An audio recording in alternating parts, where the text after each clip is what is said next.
Big news everyone, a Dragon Quest V prequel, well technically, was just announced at the 40th anniversary, and after 24 years we're finally getting more content in the greatest world in the entire series. I genuinely cannot believe this is happening. So what a better way to celebrate than to put together every single one of my episodic cinematic retellings of Dragon Quest V into one complete, definitive experience. For those of you who don't know, my cinematic retellings are my method of bringing this game to life properly.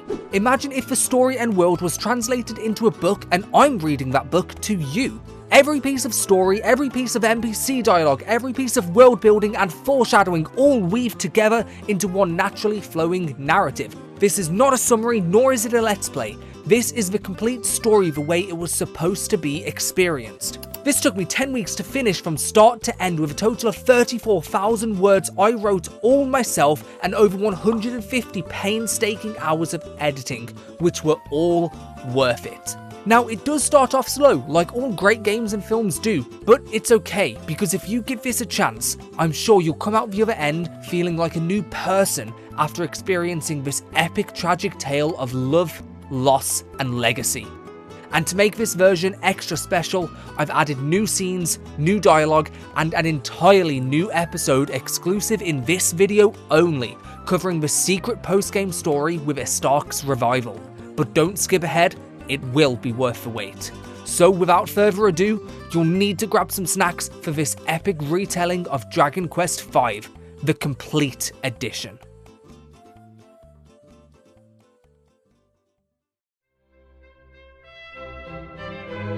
In a royal palace, in an unknown land, a king waits impatiently, trotting around the room in an air of anxiety. The Chancellor attempts to comfort the king and he begins to sit on the throne, and suddenly bursting through is Sancho, the king's attendant.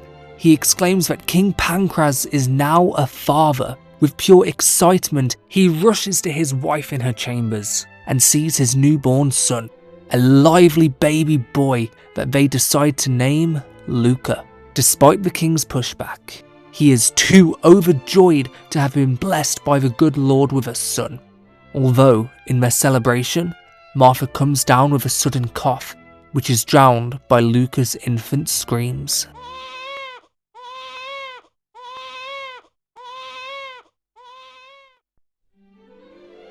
Suddenly, a young boy wakes up, greeted by his father.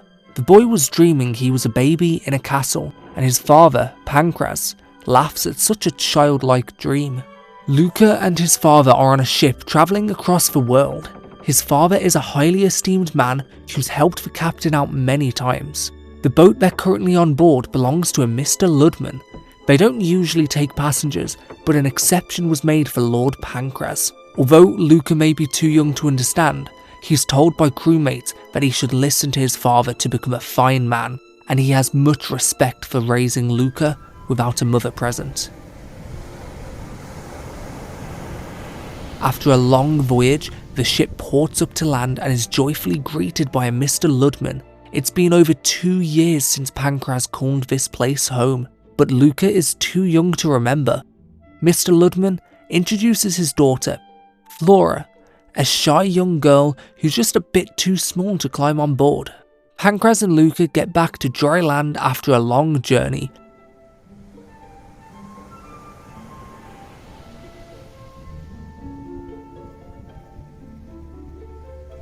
Pancraz is immediately recognised and is greeted with joy, for he has been gone for so long. Luca's handed a mysterious map by his father and goes to play in the corner while grown-up talk is discussed. Being a bored child, Luca began smashing barrels, found 10 gold coins, and wandered away from the port, where he was attacked by 3 slimes. Pancraz rushed to find his lost child and came to the rescue. The wild is too dangerous for Luca to wander off alone, so he stays close to his father and they travel across the land. Luca discovers incredible monsters and watches his father bravely defeat them. After a days-long journey, the two arrive in the town of Wheelbrook. The entire town is ecstatic Pancraz has returned after 2 years, glad he is still alive, but also shocked how much his son has grown. He is overcrowded with joy, most of all from his trusty attendant, Sancho. They enter their home, and rushing down the stairs is a small girl, Bianca. She is the daughter of Pancraz's long pal Duncan. From the town of Alcapa, Bianca and her mother are in Wheelbrook on a quick stop to pick up Duncan's medicine. As the adults catch up, the two children head upstairs and play together. Luca says he remembers Bianca from 2 years ago, although that's unlikely, since now he is 6 years old and she is 8. Bianca grabs a book from the top shelf, a place Luca can't reach, and reads him a story. Attempting to show off her reading skills, she just about manages to pronounce the words, but quits for being too difficult. Bianca and her mother now return to the inn for the night. Pancraz too has to go out for a while, so Luca plays in the basement and heads to bed. The next morning, Luca catches his father before he heads out again, and Sancho reminisces of Luca's mother, Martha, as he resembles her so greatly. Luca runs after his father and catches him following the stream into a cave. Luca quickly forgets this and plays around Wheelbrook, constantly reminded by the villagers that as long as he stays with his strong and reliable father, everything will be okay. In the local shop, a man says his friend has gone missing and he's panicking as he's been sent off to find herbs and hasn't returned. Luca is bored without his father around, or anyone to play with, so he remembers where his father went and goes in search of him. Deep in the caves, Luca fights like his father, despite being so small, and finds a man trapped under some rocks. He helps the man break free. He also finds something peculiar. He found a slime that was not a bad slime. He in fact told Luca some advice. Here Luca learned that not all monsters are bad monsters, and being kind to others, no matter who they are or what they look like, is a good thing. Luca was lost in the cave and decided to return back home. Little did he know, the man he saved was the man sent from the local shop to collect herbs for Duncan's medicine, and they began grinding the herbs overnight, ready to be collected the next morning. Bianca came by the house to say goodbyes with her mother, except the journey west is too dangerous for 2 women alone, so Pancraz escorts them with Luca tagging along. Once they arrive, they rush to Duncan's side to give him the medicine. Luca and Bianca get bored, so they walk around town. They hear so much that entertains their childlike wonder. They hear of a place, a long time ago, called Upton Towers, which was home to a beautiful king and queen. Sadly, the two couldn't have children and the royal line ended, leaving the castle vacant. But even to this day, a horrible wailing can be heard every single night from Upton Towers. They find 2 bullies that are tormenting a helpless saber cub. Bianca became furious and yelled at them. The bullies said they would only stop if the 2 kids would free Upton Towers of the ghosts that occupy it. The bullies are bigger than Luca and Bianca, so they had no choice but to get rid of the ghosts. As ambitious, naive and childish as that quest may sound, there was no doubt in Luca nor Bianca's mind. They was determined to save this saber cub. They bought new weapons and gear from the item shop and head out on their quest, but they couldn't get past the gate. The guard would not allow such small, frail children to pass on their own.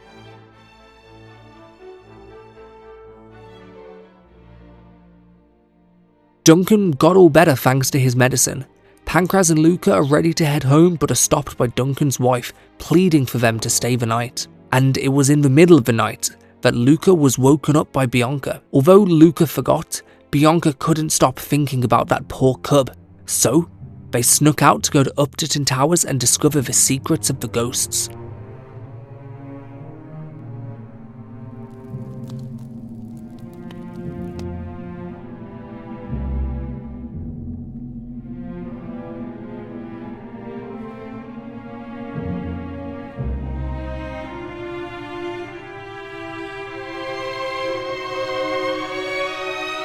As they arrived, the dark night turned stormy, and lightning struck ever so often.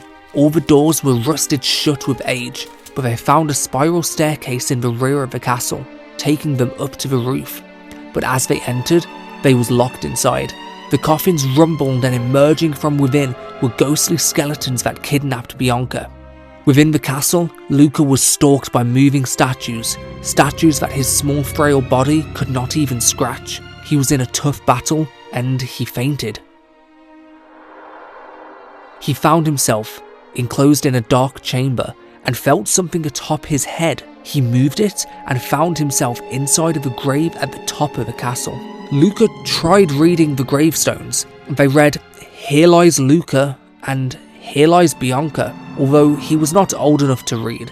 And suddenly, he heard Bianca's voice coming from the other grave and pushed it with all of his might. They did not understand what had happened, but they pushed on regardless. They discovered the spirit of the queen. She looked at the children calmly and closed her eyes as she faded away, and a secret passage had opened. Birds flocked from inside the castle halls, and the kids found the spirit of Queen Sophia. She distastefully tells the story of how all inhabitants of the castle was murdered by demons 10 years ago. It's rumoured that these same fiends are known to kidnap children from around the world. King Eric and Queen Sophia, they never had any children, and the demons killed everyone out of spite.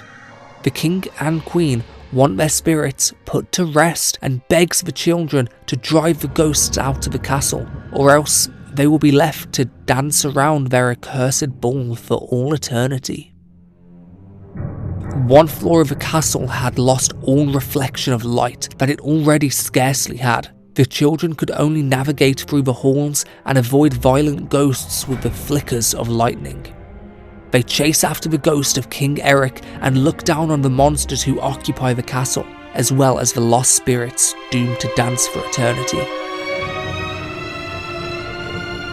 King Eric praises the children's tenacity and begs them to rid the castle of the ghost's ringleader, who currently sits on the throne of the 4th floor. It surrounds itself with ghouls from the demon world. The kids find a holy torch in the basement and a scholarly spirit who claims Grandmaster Nimzo wishes to conquer the world. The torch lights up the darkness in the room with a blue glowing tint, and they reach the throne room. The ghost's leader wants to use them as special ingredients for tonight's meal and drops them down 5 floors into the basement, where they land on tonight's main course. The demons force the chef's spirit to season the live children to create the perfect dish. The demons cheer in such a delicious meal that's been waiting for them, and the children have no choice but to fight the demons away. The kids escaped with a few demon bite marks and head for the Ghostmaster. They trap him on the balcony of the castle's 4th floor and fight him dead on. The children nearly was killed by the Ghostmaster, but in a turn of fate, together, the small children was able to free the spirits of the castle and defeat him. The Ghostmaster begs and pleads to be let live, since they were forced out of Nideria a long time ago. He and the demons only wanted a place to live. The children decide to let the demons live, and they left the castle to find a new home in peace. King Eric and Queen Sophia's spirits can finally rest in peace, and together they take their leave from this world to live forever in happiness.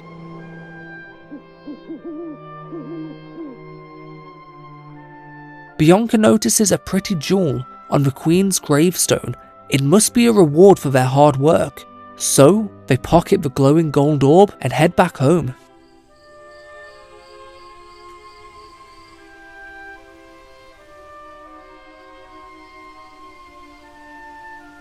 The news that Luca and Bianca had defeated the monsters of Upterton Towers spread that very same night. And then the sun rose. First thing in the morning, Bianca and Luca head to those bullies and save the kitty from its torment. The bullies, hearing of the news, handed it over peacefully. The two kids discuss in length what to call their new kitty, and they fly through a very long list of names, and ultimately they decide on Peach, a whimsical name for their pet. It is time for Luca and Pancras to return back to Wheelbrook, and they take Peach with them. In her goodbyes, Bianca hands him a ribbon, just in case they don't get to see each other for a while. A ribbon they put on Peach, and they vow to have another adventure someday. Pancraz expresses pride in Luca for clearing out all of those ghouls, but also admonishes him for putting himself in such danger at only 6 years old. Together, now with Peach, they return back to Wheelbrook. Luca now strong enough to join his father in battles against monsters on their travels. Upon returning to Wheelbrook, Sancho hands Pancraz a letter and sends Luca to bed. The next morning, Pancraz has important work to attend to, but he can do this at home, so Luca can't leave the village. Sancho is as cheerful as ever, except today he seems to have lost his chopping board. Luca and Peach frolic around the village and find a strange man who inquired regarding this mysterious gem. He asks Luca to come closer to take a quick look. Luca hands it over, unsuspicious. This man appreciates the fine quality of the gem and hands it back to Luca, expressing how thoughtful his father must be to give such a gem to his son. This man turns oddly serious. He says, "Little boy, no matter what life brings you, never, ever give up." But Luca moves on with his day, confused at that strange man. He finds more strange things happening in the village. A woman has cooked an entire pot of stew that's just disappeared. She blames her granddad, although he denies any association with such claims. The village is currently in a cold spell. The villagers struggle to stay warm and the crops are scarce. The agriculture in Wheelbrook is slow this time of year, even though it's supposed to be summer. An old man recognized Luca to be Pancraz's son and shares a secret. There's a rumor that Pancraz has a very powerful enemy. If only Luca was older, he might be able to help his father. As Luca brushes off what that old man said, he wanders into the local bar and spots a strange girl, a girl he could almost see through. The girl is overjoyed that somebody is able to see her, and she tells Luca to meet him in his basement later on. So when Luca's done playing, he heads to his basement and she greets him as Bella of the elfin kind. She says her kingdom is in great peril and she's travelled to the human realm in search of help, but not a soul alive has been able to see her, all except Luca. She even attempted pulling a bunch of silly pranks to get someone's attention. Right then, Pancraz comes down to the basement, confused that he's hearing voices, but notices it's just Luca talking to himself. He urges Luca to come back up to get warm, since the basement is oh too cold. But instead, Bella invites Luca to come with her to the fairy realm and speak to Lady Powen. Right then, a magical, whimsical staircase appears in front of Luca's very eyes. Filled with wonder and curiosity, he walked up each glowing step until he saw himself inside of the fairy village, although it seemed withered away in such cold. He follows Bella up toward the throne room, where Lady Bowen was awaiting a human saviour. She did not expect such a cute little knight though. She welcomes Luca to the fairy village and wonders of his unique power that allows him to see the fairies. She has a request for Luca, however. One of the fairy kingdom's most valued treasures, the spring flute, was stolen. If it isn't returned, the world will never again see springtime blossom and will stay in a state of everlasting cold. Luca bravely accepts this quest and partners with Bella on this journey. They learn from the scholars of the fairy village of the thieves' location in the winter country. They're held up in a castle called the Ice Palace. The fairies are not strong enough to wield a sword or commence battle, which is why they need a human knight to do their bidding. Unfortunately, the entrance to the palace has been securely locked with an ancient key. Tensions seem to be high around the fairy village. They believe Lady Powen is too naive to think of a world where fairies, humans, and monsters could live together. The fairies have a strong distaste for humans. Luca notices that there are in fact humans and monsters residing in this very village, but he was too young to understand why this was such a big deal. So, the three head out and travel across the fairy kingdom up north toward the ice castle and find the rumours of it being locked was true. So, they explored the land and find a thieves' den in the southwest. Inside was a man banished from the fairy kingdom, saying it was Zale who did it, and Lady Powen is not to blame. He shares a lock-picking secret with Luca, saying it lays in a treasure chest at the very bottom of this cave, and begs Luca to get Zale's life back on track. He lives in this den with a slime who also claims it was Zale who stole the fairy flute. Zale, not the slime. Deep within the cave, Luca saw that the man was telling the truth and found a scroll titled The Secret of Lockpicking, and after reading it, it evaporates in his very hands. Now, Luca is prepared to return to the ice castle. Upon his arrival, he is trapped with a puzzling room. The floor is too slippery to simply walk through, so he must solve the puzzle and find a way to glide in the right direction. At the top of the castle chambers, Luca confronts Zale. He claims that Poen is a villain who banished his grandpa from the fairy village, so in anger he stole the flute and plans to deal with Luca so nobody can ever know. Together, Luca, Peach and Bella fight this hoodlum to the brink of collapse, but manage to topple over his strength and take back the flute. Right here, Bella confides in Zale, revealing the truth that Lady Poen never banished his grandpa. It was the Snow Queen. Suddenly, a gush of icy wind blasts around the throne and the Snow Queen appears, revealing her success in manipulating the child, and she must clean up his mess. Just then, she transforms into a terrible monster and charges toward the group. The battle with Zale had already weakened the group and tired them out, and this fight was pushing them to their last legs. The Snow Queen seemed invincible, with the power to heal consecutively and appear almost unfazed. But together, this monster, this fairy girl, and a peculiar little boy mustered the power to overthrow the Snow Queen once and for all, shattering her to 1,000 pieces of broken ice. So, the gang now return to the fairy village with the spring flute and great news. Spring can finally blossom in the world. The fairies are so ever grateful for Luca, and they make a promise to him. At any time in the future, when he grows up, if he's ever in trouble, he should return to the fairy kingdom, and Lady Poen will gladly come to his assistance. Luca will remember this key moment in his childhood, never to forget the fairies. As Bella says her final goodbyes, she passes him a withered branch, which will bloom when spring comes around. Poen raises the spring flute to her lips and plays a beautiful, magical tune.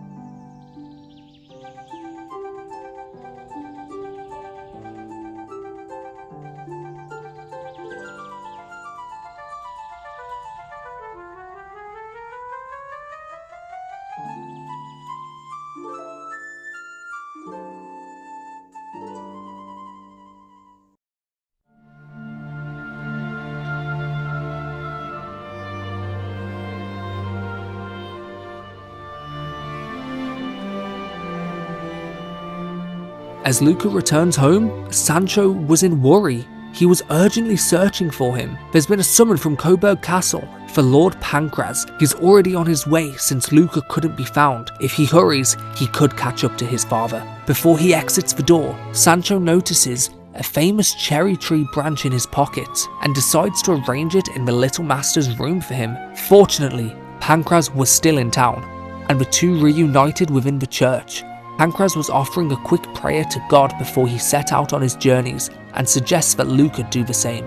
Once prayers have been made, the father and son joyfully set out on their journey to Coburg Castle. This trip will be relatively small compared to their ocean-bound journey, and when they return, Pancraz promises to make it up to Luca since he's been so lonely until now.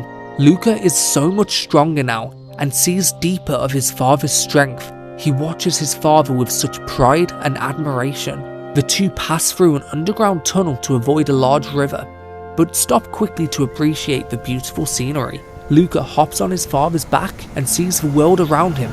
Pancraz shares this moment with an old man who's pondering the future of his kingdom as he watches the river flow, wishing to be left alone. And soon they arrive at Coburg on urgent matters. Pancraz meets with the king. He has a private favour to ask of Lord Pancraz, one so important he urges the guards to grant them privacy. Luca too, being bored, left to explore the castle. He hears from two castle guards that perhaps Lord Pancraz is here to help settle Prince Harry's odd temper, and that Lord Pancraz seems familiar from somewhere far, far away from the humble village of Wheelbrook. Luca minds his own business and accidentally walks into Prince Harry's quarters, who instantly scolds him. When realizing he is the son of Lord Pancras, he forces him to become his lackey and continues to scold him with a brutish tone. The other castle royals are concerned for his behaviour and live in worry for the future of their kingdom when he is to become king. Harry does in fact have a younger brother, from a different mother of course. Harry's mother died and his father promptly remarried. There is the new queen and the Prince Dale. The queen believes, and heavily insists, her son should be the heir to the throne, although Dale himself shares none of this desire. The guards have mixed feelings in their confusion of royal affairs as of late. The Queen seems to be meeting with various unsavoury characters. There's been much discussion of the heir to the throne, although the king is live and well, and more rumours have been spread of children being kidnapped. Pancras has been asked by the king to keep a close eye on Prince Harry, except Harry has taken a strong disliking to him, so he asks Luca to buddy up with Harry and become friends while Pancras stands guard to protect his chambers. Harry loves his pranks and has terrified other people in the castle, especially those who have a distaste for frogs. Harry says that for Luca to become his official lackey, he must find the official lackey badge in the next room over. However, the chest was empty, and when he returned, Harry was missing. In a confused panic, Luca rushes to Pancras, who investigates, only to find Harry safe and sound within his room. Once again, Harry pulls the very same prank, disappearing when Luca turns away, then scolding both Luca and Pancras. And well, he does this a third time, except Luca does not want to get into any more trouble, so he investigates and finds a secret passage under the chair of the room. He follows it down and catches Harry in the prank, although he's still committing to the old bit of trying to convince Luca to turn away and find the... Suddenly, two men enter, barging Luca away, and they beat Prince Harry to the ground, escaping with his unconscious body. Luca watches them escape and rushes through the peaceful castle, unaware the prince, the heir to the throne, has been kidnapped. When Pancras discovers this, he wants it to be kept secret. Pancras had rushed to a nearby cave where he recently heard rumours of peculiar monsters residing, but he was too quick for Luca's infant legs and got left behind. Luca found the cave on his own and saw his father confronting monsters. Luca tried his best to make his way through his temple's passages, and he found a room with 3 large men, the kidnappers, who kidnapped the prince by orders of the queen to kill him. Although they believe the job is just as good to sell the child into slavery and earn some extra cash. Luca may not understand all that's going on here, but he rushes to his father's side and watches him defeat these ghastly monsters. Pancras is shocked that Luca was able to catch up to him. He finally notices, in this very moment, that his son has become stronger. His son is following in his footsteps, and he expresses just how proud he is of his son. Together, they venture deeper into the temple in search of Prince Harry. They follow small streams of water to the prison cells and find the prince locked away. Pancras' sheer strength and anger broke down the iron bars, and he confined with the prince, who has suddenly lost his interest in being a prince. He suddenly lost all hopes of being heir to the throne and wishes that his younger brother would take it instead. Pancras confronts Harry's childish and thoughtless words, giving him a stern discipline. Right here, they get trapped by ghastly ghouls that Pancras holds off while Luca and Harry escape. They run as fast as they can out of the temple with no looking back. The light shining from the exit of the cave went dim. Waiting in front of it, a strange being prepares to punish the naughty children. The Bishop Laja commences his attack on the helpless infants, who can barely even scratch this monster and his evil powers. First, it was Harry, then it was Peach, and finally, Luca. One by one, Laja had disposed of the children as if they were mere insects. Pancras bursts into the scene boldly, with Laja standing above the children as their bodies barely grasp onto life, perhaps moments away from death. Laja is here for Pancras. He's been popping off his pawns one by one as of late. causing a disturbance in their business. Pancraz has a vague memory of Larger from somewhere. He struggles to remember where he recognises this devilish being. Larger, however, did not forget, and commences his sermon of brilliance, summoning to him the followers of light, Con the Knight and Slon the Rook, the two strongest of Larger's loyal army, who were not even enough to faze the mighty Pancraz, who quickly discarded the beings in his furious rage. Such a bold display entertains Larger, as he laughed in Pancraz's distraught, disturbed face. He reached out to the ground and lifted Luca, pulling a scythe to his throat, ever so curious what might happen next. Such a shocking act leaves Pancraz stunned, feeling trapped in a corner with nowhere to turn, no actions to take, or else his son, his only son, will die. Larger commands Pancraz to sheath his sword, or else this child he cares for so deeply will suffer for an eternity in hell. An idea that Larger finds ever so humorous. Con and Slon pick themselves back up and beat down Pancraz to every bloody pulp they could. He did not resist. He took each and every punch, each and every hard blunt of their swings from their mighty weapons, every ounce of their magic, like a stoic hero. Even when beaten down to the ground, he does not give up hope.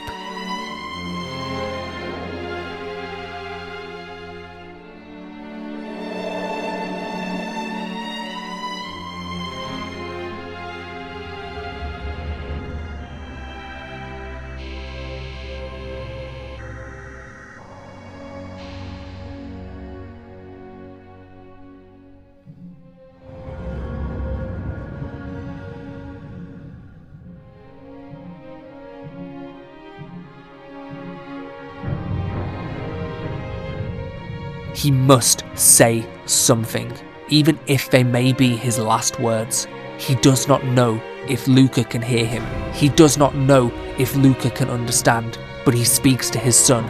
With his dying breath, he says, your mother is still alive. You must find her, and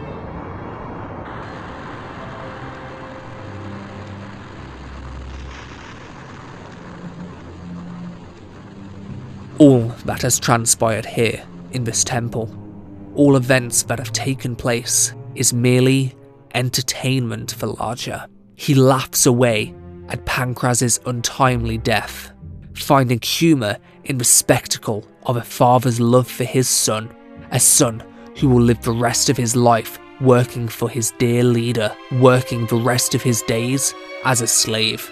Con and Lon are ordered to throw away Peach into the wilderness, for the saber cub will grow one day and return to its feral state. And right here, Larger notices a jewel on Luca's body, curious if this jewel could be it, something ever so peculiar he's been searching for. But no matter, he takes care of the orb and crushes it into dust.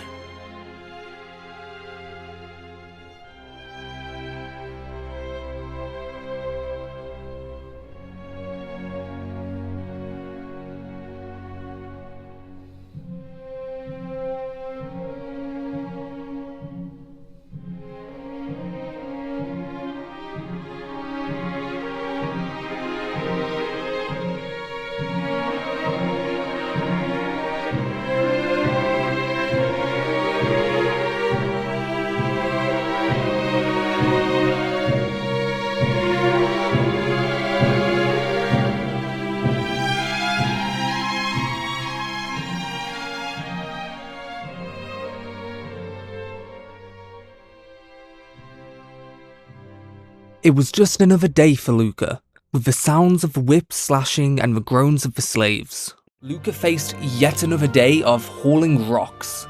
Luca convenes with the other slaves as much as he can, learning of their stories. One girl does this for her mother. One man doesn't have the strength to speak, but most of the slaves are too afraid to converse with one another. Luca is whipped repeatedly for his efforts to just talk. But Luca did learn from his efforts. The slave site he was transported to is creating structures for a cult. The slaves know they need a way out. They will be killed once the temple is complete. However, the slave masters all say that they will be freed on the condition they become believers of the followers of light. Harry too is a slave, but he's afraid of lazing around with Luca in fear of being whipped. They do frequently plan an escape, but it's been 10 long years since the tragedy, and Luca remembers his father's final words every single day. He will continue this search for his mother. Many of the slaves and followers of light are truly brainwashed, believing that they are lucky and it's a blessing to be working for their dear leader. All except one soldier, who is currently at an impasse. His little sister, Maria, has become a slave. He wants to help her, but he can't disobey the dear leader. The slaves do have a little graveyard for their fallen friends, but many of the dead slaves have gone missing. Once the day is over and the sun goes down, tomorrow is another early start. The slaves are permitted to rest. Many of the slaves share the same bed quarters, but they sleep on rugged mats on the hard stone floor. He is so rebellious even as a slave, in contrast to Harry, who has fallen right into line and knows his place. He had to answer for Luca's father's death. It made him a new man. For 10 years, each day and each night has passed by so quickly. Luca meets Maria, a fellow slave girl who's lost all faith in the dear leader's sermons. She is glad she was punished and brought to work as a slave, because now she understands how many innocent people are forced to work for the cult's cause, a cause that is led by a frightful power. Soon after the working day begins, Maria is being whipped, a harsh punishment for dropping a stone on a slave driver's foot. She's a clumsy woman, and they beat and whip her, laying helplessly on the ground. Harry and Luca can't stand for this anymore, and they disobey the slave drivers, physically confronting them for Maria's sake. A group of soldiers enter and the slave drivers claim that the slaves suddenly attacked them, and that the girl on the floor is so treacherous. The girl gets taken away to be taken care of, and the two boys are thrown into the prison cells. After some rest, the soldier approaches the boy in the cell, with Maria at his side. Opening the cell gate, the soldier is truly grateful for the boys saving Maria. He is her older brother, Joshua. He's noticed the two are different to the rest. They still have a fire burning within their hearts, and Joshua asks for a favor, one to keep secret. He's been told in order to maintain secrecy, once the temple is built, all the slaves will be killed. He asks the boys to escape with his little sister. There's a water chamber, which is used to float the slaves' dead bodies in barrels out to sea.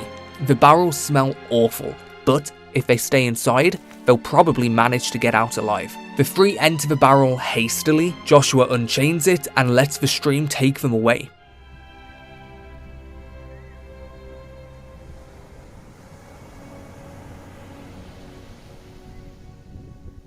They fall off the high cliffs of this mysterious island, and over the course of an entire night, they floated across the ocean, hoping to come ashore.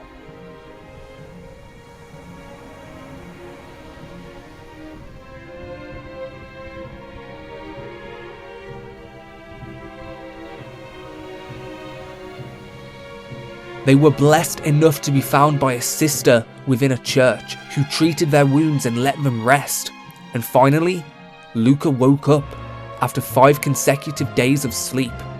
Both Harry and Maria had woken already and told the sisters of their terrifying story. They were very lucky to have washed up ashore the beach by the nameless abbey. Harry was waiting for Luca to come back to this world, and good timing, for this is the day that Maria is taking her vows and becomes a sister of the church. She's been blessed with God's divine protection and will learn to walk the correct path to not befoul her beautiful soul.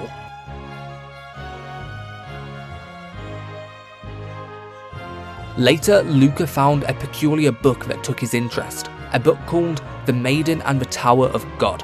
There was once a maiden who doubted God's existence. One day, she decided to climb up to the top of a tower where God was said to reside. As she scaled the tower, God had the maiden who doubted him undergo several trials. Much to his surprise, the maiden surmounted each and every one. As a reward for her courage for reaching the top of the tower, God bestowed upon her a mysterious mirror that reflected truth. Outside of the church, Harry confesses his attraction toward Maria. something he didn't realise when she was a slave, believing it is too cruel to have her kept up here for the rest of her life. Luca, now having obtained his freedom, is committed to finishing what his father started 10 years ago. He's going to find his mother. Harry humbly asks to come along on this quest, but Maria and the sisters say their goodbyes and offer prayers to Luca, suggesting that they may find help in the town to the north. They venture off to the town of Oracleberry, and much has changed in the last 10 years. This is a town that lives off a thriving casino, the place where everyone dreams of coming, a town where night shows a different face. Being unfamiliar with modern times, Harry and Luca are patient in understanding what the world has come to, and they speak to everyone they can to learn more. They heard from a travelling merchant that a village was horribly ravaged just northwest of here, and people are still living there. There's also a big castle up in the northeast, one which has a real bad reputation, but also a target for traders. The bridge to the north had rapidly grew the economy of the town. It was only built 10 years ago, and now a small village has been turned into a huge town with lots of trading and tourism. Girls from across the land come here in dreams of becoming a famous dancer, and now the town even has a slightly famous fortune teller, giving Luca a reading for free since he's just her type. She foretells that a dark land will soon grip this world. The town prison holds a familiar man, one that Luca and Harry can't put their finger on. He was arrested for cheating at the casino, but he's angry since he was caught when he used to live off whatever he had kidnapped. The most peculiar and strange person in town would be Mr. Oracle, who could see in Luca's eyes the potential to befriend monsters. He teaches the 2 steps to monster taming. Step 1, buy a wagon. Step 2, without an ounce of hate in your soul, fight those monsters with love. When you fight like that, monsters will feel the love and they might get up and ask to join your party. They'll always follow the strongest, so they'll ask after the fight ends. Very soon the day passes and the night arrives. Oracleberry is booming with life. The casino has so much to offer, so Luca and Harry enjoy their first night of freedom.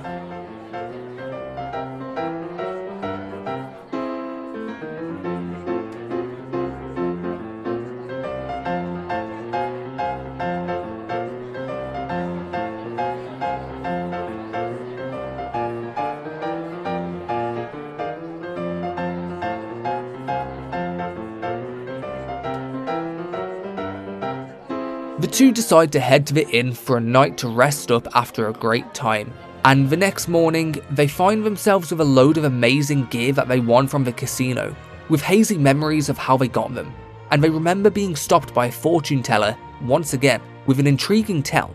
She said, "You are searching for someone, a woman it seems, but during your search a new woman will appear. Sadly, I can't tell if the woman you're searching for is alive or not. Don't worry, the one you're looking for is still alive, and she's waiting for the day she can meet you. First, head north. You're sure to find something there." With that in mind, Luca and Harry had realised the previous night they had purchased from the Oracle Slime shop. They had bought a wagon, and now they head north with smiles and hope in their journey. What they didn't expect to find, the ravaged town in the northeast, was Luca's childhood home. Wheelbrook had been completely devastated. Barely anyone lived here anymore. The once cushy and homely town was almost unrecognisable. A sister in the church says that fated day long ago was terrifying. Soldiers from Coburg Castle had come to ravage the town and say it was all Pancraz's fault that the prince had gone missing, and they punished the town for his crimes. Just then, she realised that Luca is the missing son of Pancraz and prays for God's blessings for Luca in his search for his mother. A strange man still lives within the village who recognised Luca as Pancraz's son immediately since he resembles his father. Luca had taken the time to explain the events from the last decade. In sorrow, he tells Luca that Pancraz had hidden a precious memento in the middle of this cave long ago. Venturing deep into the cave, Luca had solved the stone puzzles his father left within this maze and found a fortified room so deep underground. He found a letter written by Pancraz, and Luca read it. It says, "Luca, reading this letter means, regrettably, I am no longer by your side. You may already know this, but but I was traveling to save my wife, Martha. She fell into the clutches of evil. My wife, your mother, has a very mysterious power. I don't understand it so well, but it seems these powers also work for the benefit of the demon world. Sadly, it seems her abilities made her a target to be taken down into the demon world. Luca, you must do everything in your power to find the legendary hero.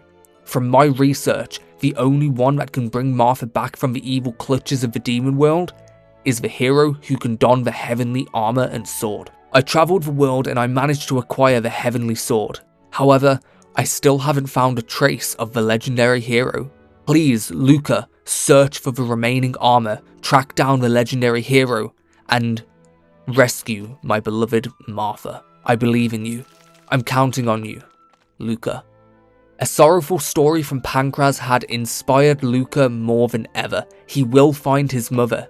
He looks to his side and he sees the heavenly sword lodged into the ground. He pulls it out with all of his strength and wields it. But it's too heavy for him. He can't equip the sword or use it. They return back to Willbrook with a saddened heart. The old man was astonished that Luca had found the legendary Zenithian sword and says that you cannot wield it if you are not the legendary hero. That's just how it is. Pancraz had always wondered why he couldn't. It was the first time this old man ever saw Pancraz frustrated. A small boy says the town of Al Kappa is west of here, and it reminded Luca of an old memory. The only remnant of this old home was the basement, where he found a blossomed cherry tree branch. Within the depths of the well, Luca had found that kind slime from within the cave as a child, and he tells the terrifying tale of Willbrook's demise. It was lit ablaze, and the soldiers looked strange, and they also knew all about Pancraz's special room inside the cave. Fortunately, the town of Al Kappa was alive and well. Well, not well. One soldier from Coburg had fled the castle ever since the prince vanished. His little brother ascended to the throne, and the castle soldiers became very strange. The kingdom had deteriorated so much over recent years, and as Luca walked around, he felt like he recognized these two brothers. Within the church, a man tells a tale of a king who set out to rescue his kidnapped queen. The story didn't have an end, but it's still a romantic tale. The inn was no longer ran by Duncan. He had sold it off 7 years ago. The two boys stay the night at the inn and wake up feeling disturbed. Harry was thinking of his life back at the castle. He had heard from the townspeople his father died and his brother Dale had become king. He wonders if they could visit his home soon, since it's just east of here. The next morning they speak to a travelling nun, a woman who travels the world to support people who confide in her. She says the demon world, Nidaria, is a realm sealed off by God. That sealed power has gradually been weakening. If that seal were to break, the world would be plunged into darkness. It seems that Duncan had grew ill, so he sold off the inn and moved to some remote village far across the sea. Now with no sign of direction in Al Kappa, the boys decide to return to Coburg and see for themselves the terrifying strange rumours that stem there. Upon the underground passageway, it's been ordered by the Queen that nobody shall pass through without proper documentation. Harry slapped the soldier, who he called Tom, jesting about frogs, remembering the time he had hid frogs in Tom's bed. Suddenly, Tom had realised Prince Harry is alive and well. He allowed them safe passage through to Coburg's territory. On the other side of the passage, an old man looks over the river, wondering of the fate of his country, with Luca wondering if this could be the same old man from 10 years ago. The castle seems to be thriving, except for the poor. They immediately find starving children that Luca kindly gives money to. The citizens warn Luca to just leave. The country is luring strong soldiers with a big payoff. Because of that promise, its citizens are living a harsh life, burdened with taxes. They investigate further in the castle to see what truly is happening.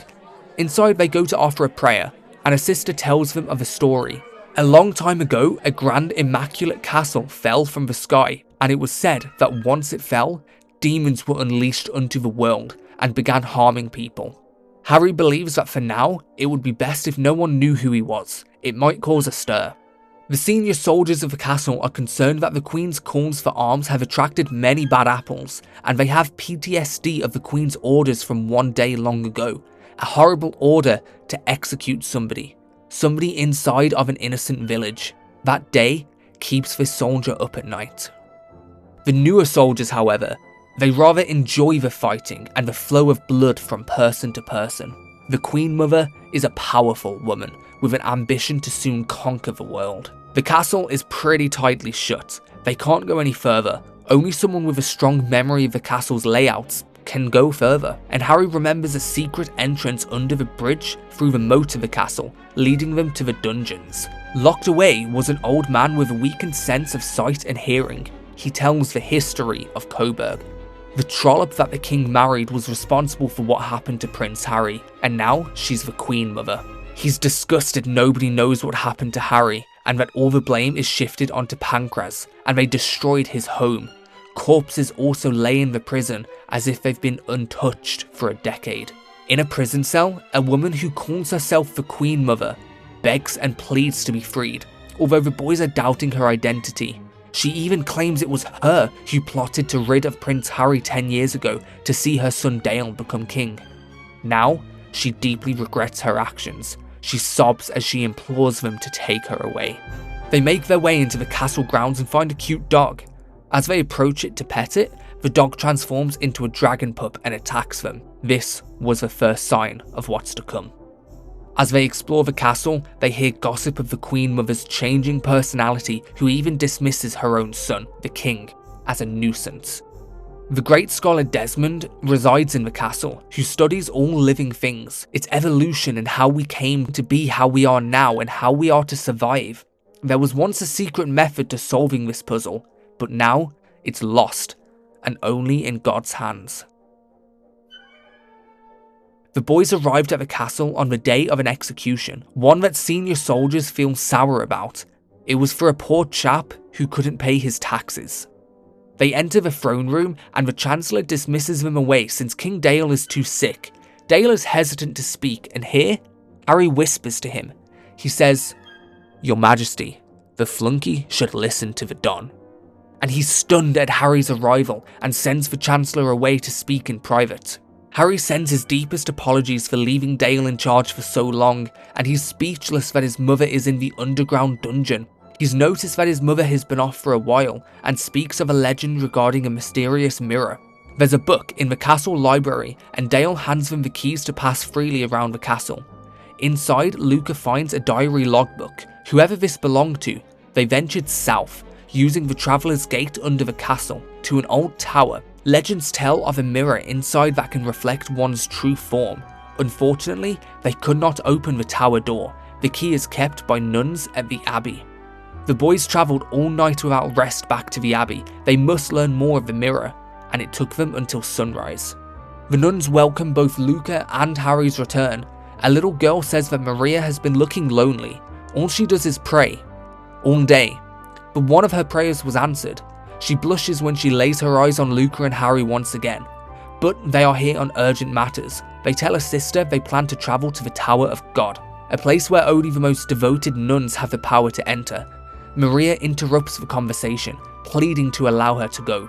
She feels indebted to these kind souls, and it is her turn to repay them.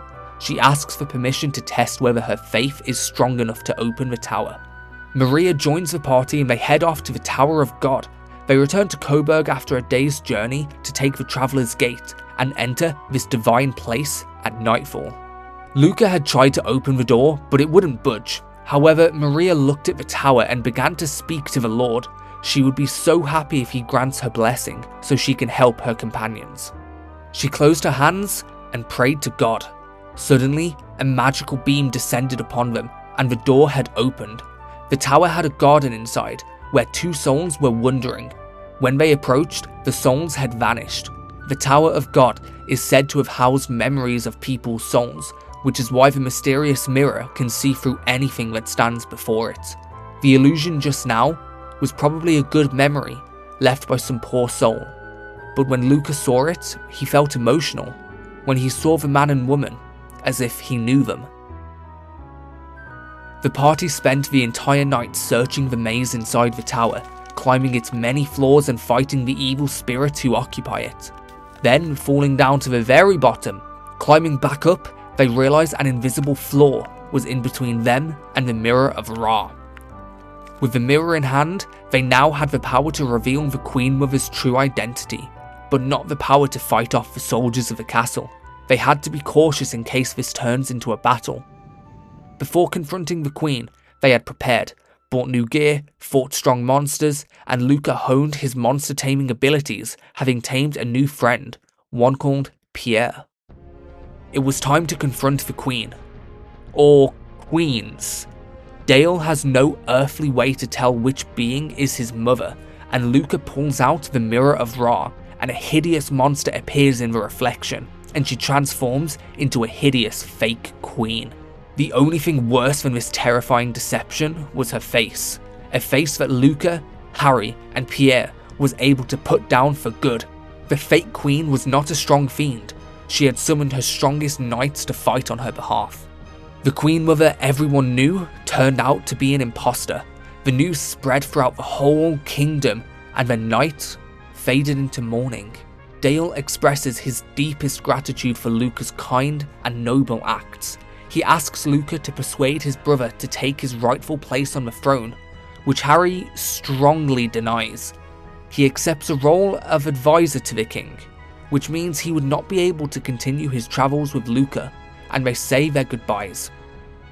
After many years of causing trouble together as children, slaves, and free men, this is where they depart ways. Maria plans to return to her duties at the Abbey, and is so grateful to have been on such an amazing journey. The soldiers are at ease, and so are the country's citizens. It will finally become a thriving land once again. Its borders are open, and Luca found a traveller who comes from a far western island, a country known for being home to a legendary piece of armour. With the country back to normal, ships now flow through to this land, which is now flowing in with trade, and Luca heads to Littlehaven and quickly catches a ship on board to Port Selmy, the western country, and sets off on his voyage to find his mother.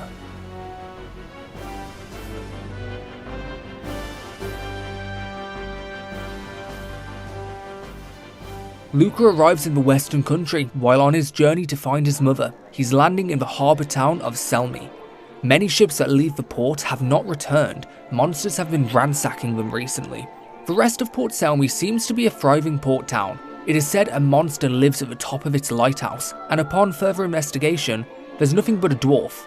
But at the very top, Luca does some sightseeing, and through a telescope, he can see what appears to be an ancient structure being built at the top of a rocky terrain, one that reminds him of his slave days. Another man spotted smoke sifting through the air from afar, perhaps coming from Zoomfen. Rumour spreads of an old spell that would let you zoom to a castle or town that you've been to before. Within the church, a sister recalls an ancient text that says this world is ruled by a deity known as the Zenith Dragon. Some wonder why the dragon doesn't protect the world from the monsters. In the local bar, a man has been drunk for 2 days straight, and another man is being beaten to the ground, being robbed by 2 thugs. Luca disposes of the weak bandit wolves with ease, and he protects the town. The man has had some troubles. He says there's a ferocious beast living near his village, eating all their crops. Soon, the village will be ruined, so he came to Selmy looking for a strong knight to take care of the pest.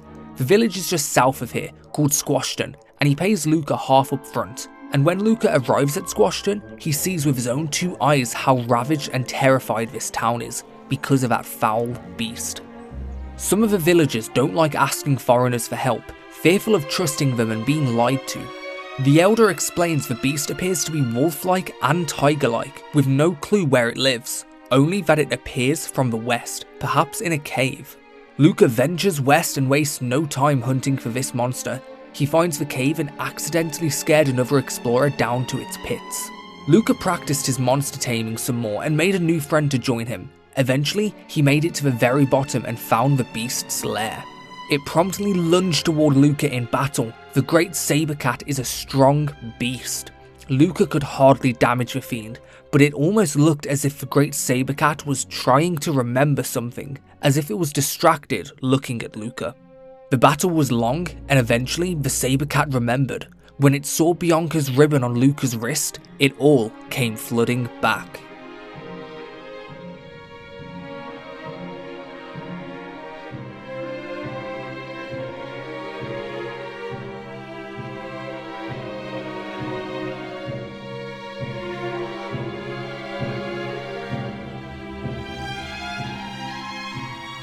That strange little cub Luca and Bianca had saved long ago had survived this whole time and found its way back to Luca in a strange twist of fate.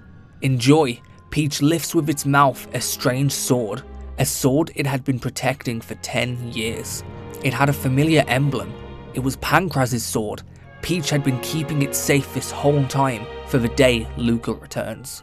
Peach reunites with his master and joins him once again by his side and travel the night together, until morning rises and he returns to Squashton with great news. The beast won't be ravaging them anymore, except there's an air of deception amongst the town.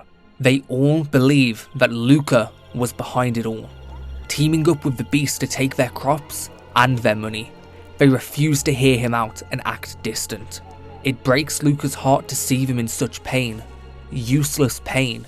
Pain that would go away if they just believed him. But he realizes he can't help everyone and has no choice but to move on. He travels northward to the town of Zoomfen and recalls a rumour of that ancient spell. To back up this rumour, he found another traveller who heard of an old man who's researching ancient spells in this very town. Word has spread far and wide all the way from the kingdom of Coburg to this humble small town. The king's older brother, Harry, is now married to a beautiful bride. Luca can only wonder who it was. Old Bennett must be researching again because he is disturbing the entire town with thick smoke coming from his house. He might burn down the town at this rate. The town has so many complicated roads, but Luca found this strange old Bennett who is researching an ancient spell, one that allows you to instantly teleport to a place you've been before. Luca offers a helping hand to his experiment. Old Bennett needs a few more ingredients though before he can finish, and shows Luca on a map where to find some Zoomfen herbs, which are only available at night. So Luca gladly takes this quest, he finds the herbs for the old man, and returns. Together, they concoct this magical fire to soar into the sky in a giant explosion.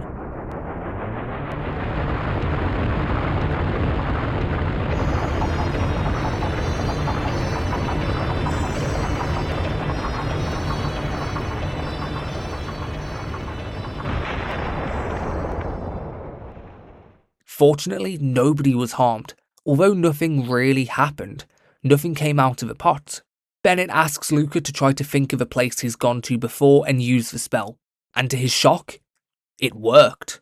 Luca was thinking about Harry and who on earth he could have married, so he took himself back to Coburg. He was searching for Harry and spoke to the king.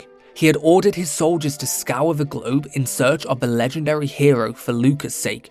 He received word that the shield worn by the legendary hero can be found within Sarabona, a town south of Zoomfen. Luca had found Harry and his wife, and with a smile on his face, he saw he'd married Maria. It's been many months since they'd seen each other, and Harry sent soldiers to find Luca so he can attend their wedding, but it was too late. He did, however, save him a souvenir. He's kept it within the chest in his childhood bedroom. When Luca found the chest, it was empty. But there was a note inside. It says, "Luca, what I need to tell you, I just can't do it in person. So I've written it here instead. Not a day passes when I don't think about your father. I told myself that if I survived those slave days, I would pay you back someday. Somehow. Since you've done so much for me, I thought I'd give it my best shot. My resources did nothing to bring you any closer to finding the legendary hero, but you looked after this kingdom and protected its people. I will do my best to uphold the values you instilled. Luca, you were never my flunky, you're my friend. Harry."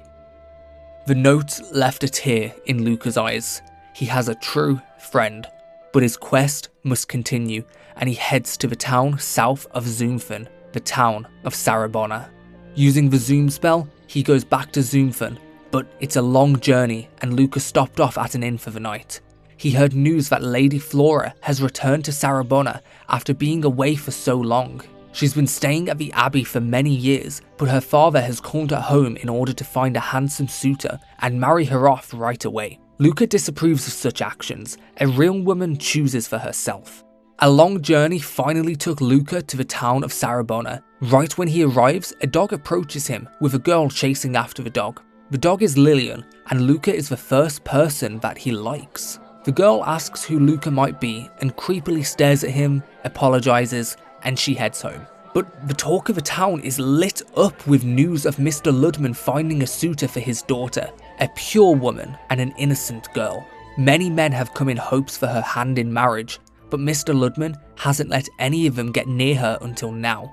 Mr. Ludman is a renowned millionaire, and whoever the suitor for his daughter is picked will have access to all of the family's money and treasures.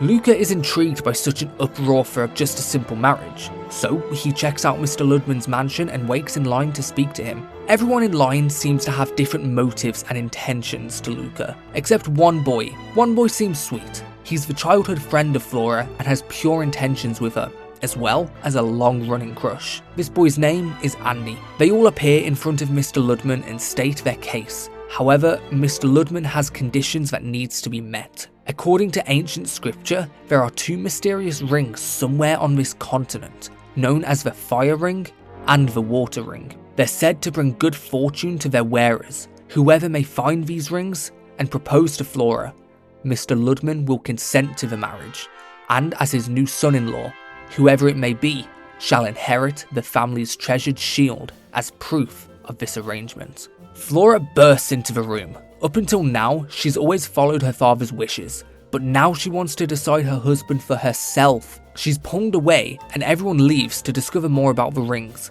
except Luca, who goes to console Flora. She feels familiar with Luca, as if they've met long before he arrived in this town. She also does not want anyone risking their lives in search of the rings for her sake. Luca was the only potential suitor smart enough to not blindly run off on this quest. He has a personal talk with Mr. Ludman and learns the Fire Ring is said to rest in a cave to the southeast. Luca is growing up much stronger and wiser. He takes all precautions before running out on this quest and buys new armor and new weapons for his monster squad. He travels throughout the night, reaching a fiery mountain. He ventures further than the other potential suitors and pushes his way down to the bottom of the chasm of the cave. He found the ring, welded into molten rock, being protected by lava savages, strange beings born out of lava itself. But the gang retrieves the ring and returns to Sarabona to speak to Mr. Ludman. Upon handing over the ring, all that remains is the water ring. It is in a location secluded around by water. Being the formidable warrior that Luca is, Mr. Ludman sees this and offers a boat to his aid. The only clue to the whereabouts of the ring is a place surrounded by water. Luca has a hunch on which course to take, so he ships away heading upstream, but finds a closed water gate blocking his path. To the side is a sign saying do not enter the water gate. Those with business should visit the mountain village northeast of here. And naturally, that's what Luca does. The mountain village is so peaceful and quiet, tucked away into its own corner of the world. They are a nameless mountain village, but have a lot of tourists due to the hot springs. Being a nameless village, the town doesn't even have a church. One villager recognizes this and he's training to become a priest. Maybe one day he can become one. However, rumors of the world find a way to seep into the village. One is spreading of a cult going around collecting donations to create a kingdom of light. By joining their cult, you'll be saved when the world ends. Luca approaches the large house in the back, walking past a woman praying at a grave. Inside is Duncan, quite a popular man around these parts. He greets his visitor and chats with Luca. Learning he is the son of Pancras puts him in shock. He can't believe Luca is alive and grown up. He mentions that Luca used to play with his daughter Bianca so long ago, and that's when Luca realized. Luca had reunited with Duncan, and he tells Duncan what happened to Pancras, and they mourn together. Duncan sympathizes. His wife too recently passed away, and he mentions that Luca must have missed Bianca on his way here. She was attending to her mother's grave. A woman enters and Duncan's weakness has left his body entirely. He's filled with energy and life to reunite Bianca and Luca once again. She can't believe what she is seeing. Both Luca and Peach, all grown up. She had expected the worst when she heard the news of Wheelbrook's demise, but she kept hope that Luca was safe, all because Luca promised her they would go on an adventure again one day. He says that he's searching for a water ring so he can get married, and they spend the entire night talking over all that's happened the last 10 years. Talking all night until the sun rose. It's almost time for breakfast. It might just be the tastiest meal Luca had eaten in years, and Duncan tells Luca a secret. One he never shared with Bianca. Bianca isn't actually his real daughter, and that's why he worries about her so much. He wants Bianca's life to be full of joy. With his current state, he doesn't know what his future holds. His poor soul would be at ease knowing Luca would take care of her, almost as if a higher power had brought Luca to Bianca's side, just before Duncan's soul is due to move on. Everything is ready for their meal. Bianca and Luca share this delicious meal together and they chat. Seeing Luca again had gotten Bianca reminiscing about the good old days. She wants to go and help Luca find this water ring and be by his side again. She wants Luca to be happy and assist him in his marriage. And together they agree to go on another amazing adventure. Bianca had turned the river gate open, allowing safe passage through to the other side, and officially set off on their next adventure.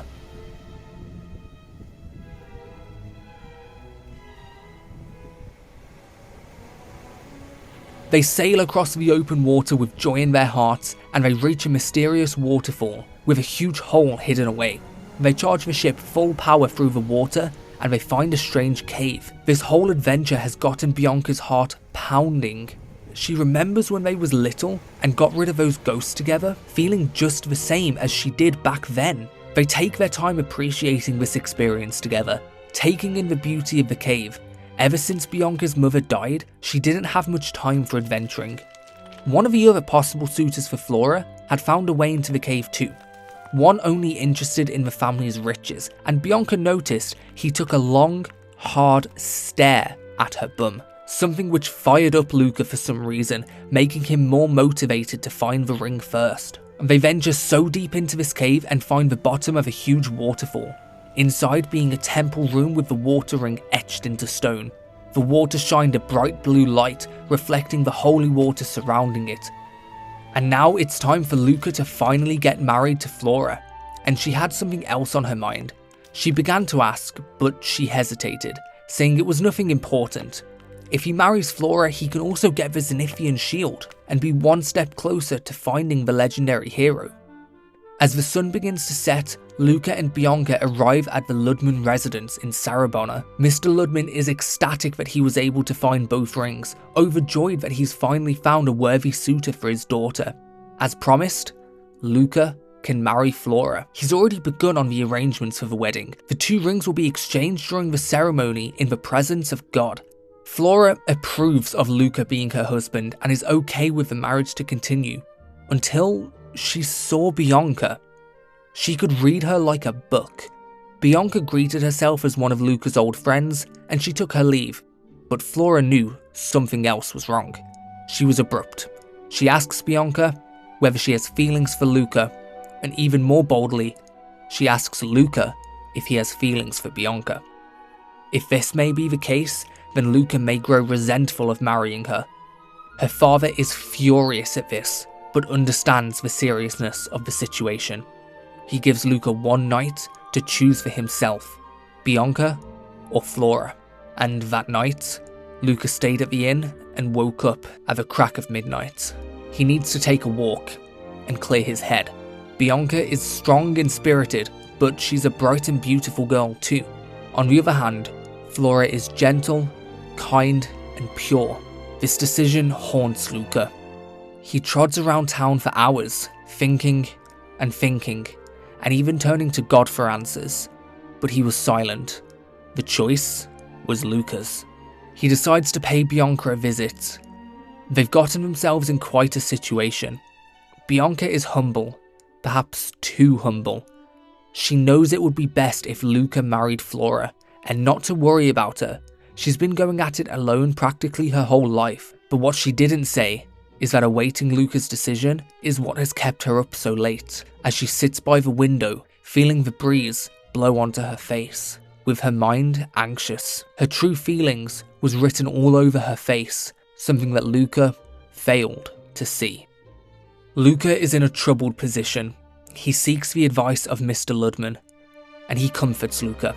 It takes a great man to risk life and limb to fetch those 2 rings. Luca's an interesting man, and regardless of who he chooses, Mr. Ludman will respect those wishes and arrange the marriage, and even send invitations across the globe to get his friends to come. He decides to check in on Flora, and finds her sound asleep. Luca too begins to feel drowsy, and heads back to the inn to get some sleep before the big choice. And as the sun rose, Luca was called to the Ludman residence. The time has come to propose to the one he really loves. Will he choose Bianca or Flora? The clock ticks slowly. The air is filled with anxiety, and everyone's undivided attention is locked onto Luca's next actions. He looks at Flora and looks at Bianca and realizes he should not overthink this decision. His heart should decide, and at that very same moment that his heart took over, his feet stepped toward Bianca. She is so relieved that she was chosen, and is so excited to go on many adventures together. Mr. Ludman knew Luca was going to choose Bianca, and makes preparations for the marriage right away. Flora, being the kind soul she is, may not have said anything regarding the choice, but she insists on helping Bianca prepare. Mr. Ludman has ordered a beautiful silk veil from a shopkeep nearby, and sends Luca on his final quest as a single man to retrieve it for his blushing bride. Flora will be okay. They will find her a perfect suitor to one day even make Luca jealous. The humble town where Mr. Ludman ordered the veil is Bianca's home. He picked up Mr. Ludman's order from the shopkeep and paid a visit to Duncan, his soon-to-be father-in-law, and tells him of the great news. He's so relieved that Luca will be taking Bianca's hand in marriage, and he asks Luca to take good care of his daughter. Luca returns back to Sarabona and prepares the veil for his bride.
Luca woke up after celebrating the night away with his new wife and his friends. Bianca greets her husband. It still hasn't caught up to her quite yet that they're married. She apologises that right now she may not be much of a wife, but she will learn to be better. And then she realises that doesn't sound like herself, so instead they just vow to live each day to the fullest for the rest of their lives. Before the happy couple leave Sarabona for good, they decide to pay Mr. Ludman a visit. He had heard of Luca's journey to find the legendary hero from Lord Harry and Lord Maria. In awe and shock, he had decided to give Luca his crown possession, the heavenly Zenithian shield. And to go along with this, he's organised a boat for Luca in Port Selmy. South from Port Selmy lies the kingdom of Telpador, and is also Luca's next stop in his grand adventure. However, Mr. Ludman offers a special alternative to the newlyweds, to take time and enjoy life for themselves, maybe to travel eastward to his casino and have a free luxury night, or travel back to the locations of their past and relive old memories. First, they stop by Coburg Castle to visit Harry and Maria.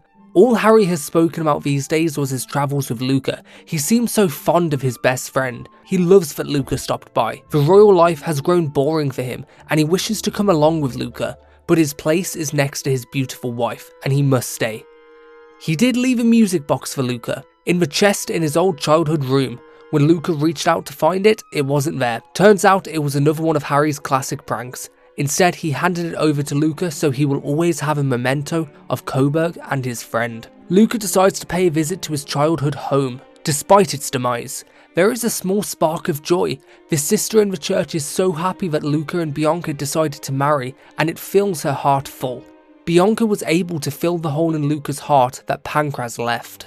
Naturally, being so close to Willbrook, they decided to visit Al Kappa. Although many people had long forgotten Bianca, there was one old man who resides in the town who was looking for his old pal Duncan, hoping to see a glimpse of his cute little daughter.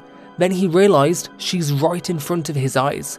Shocked and happy, he sends his regards to her father. The sisters of the Abbey had congratulated Luca, but were more focused on their beloved Maria.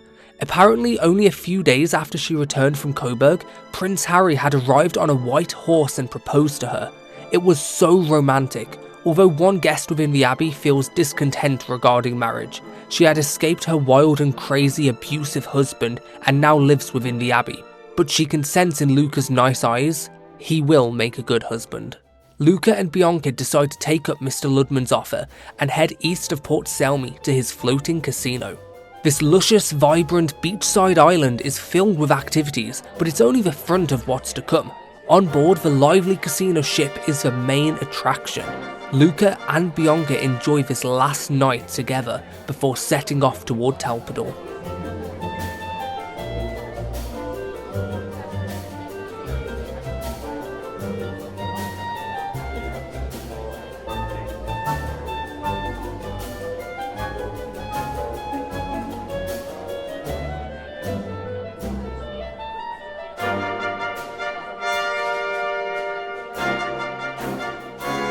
The next morning, they headed off on their adventure, onward to Telpador. It was a several weeks journey by land and sea, but they had finally arrived at the desert kingdom of Telpador.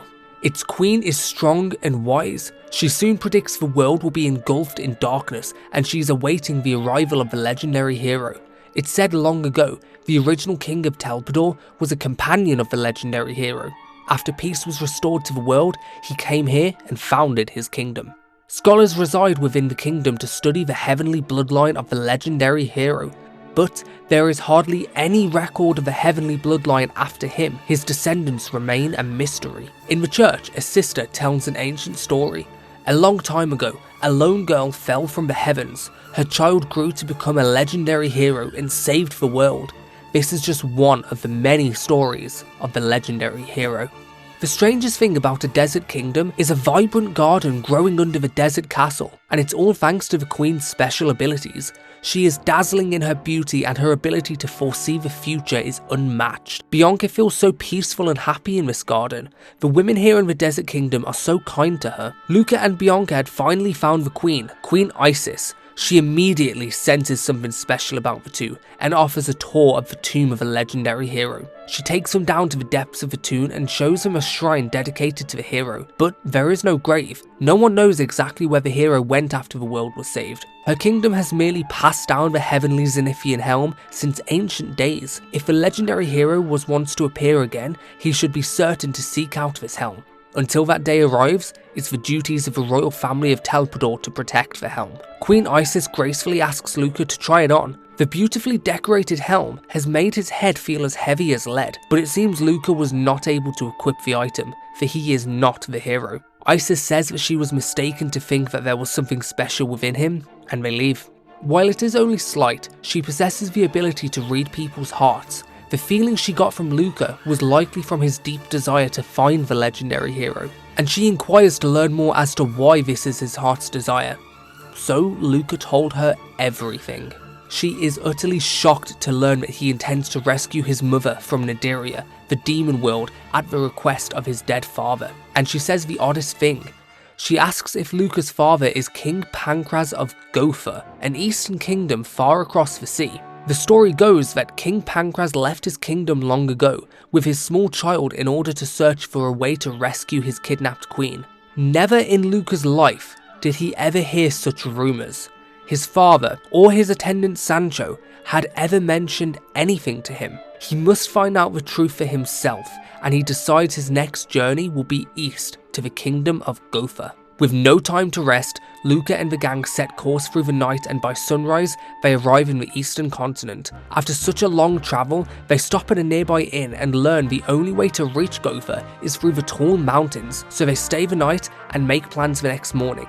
They make way through the steep mountains. Bianca is so excited to learn of her husband's hometown and who he truly is, but they had lost their way pretty early into the journey, barely scratching the surface of the caves itself.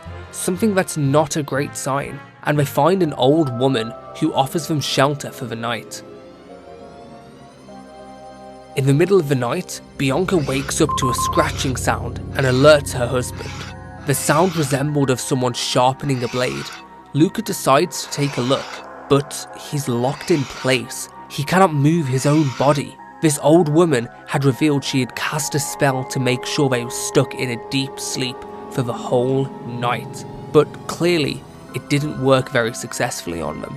As they was unable to move their own bodies, she approaches Luca with a sword in hand and passes it over to him. She sharpened it to help him on his travels. It's the dead of the night and he must get some more sleep, and it seems they slept quite well because of his spell.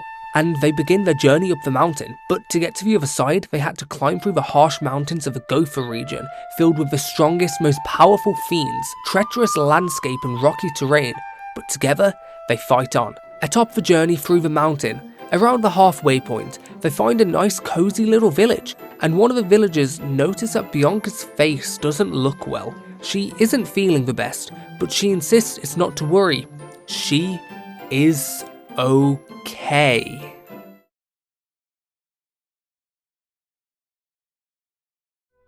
Bianca had fainted, completely out of it suddenly. Luca, with some help, carries her to the inn and treats her sudden illness. The priest examining her says she doesn't have any symptoms of a fever. She's most likely tired from the climb and she should rest until tomorrow. Bianca apologizes for worrying Luca like that, and she insists that she's fine now. She's just going to take a nap.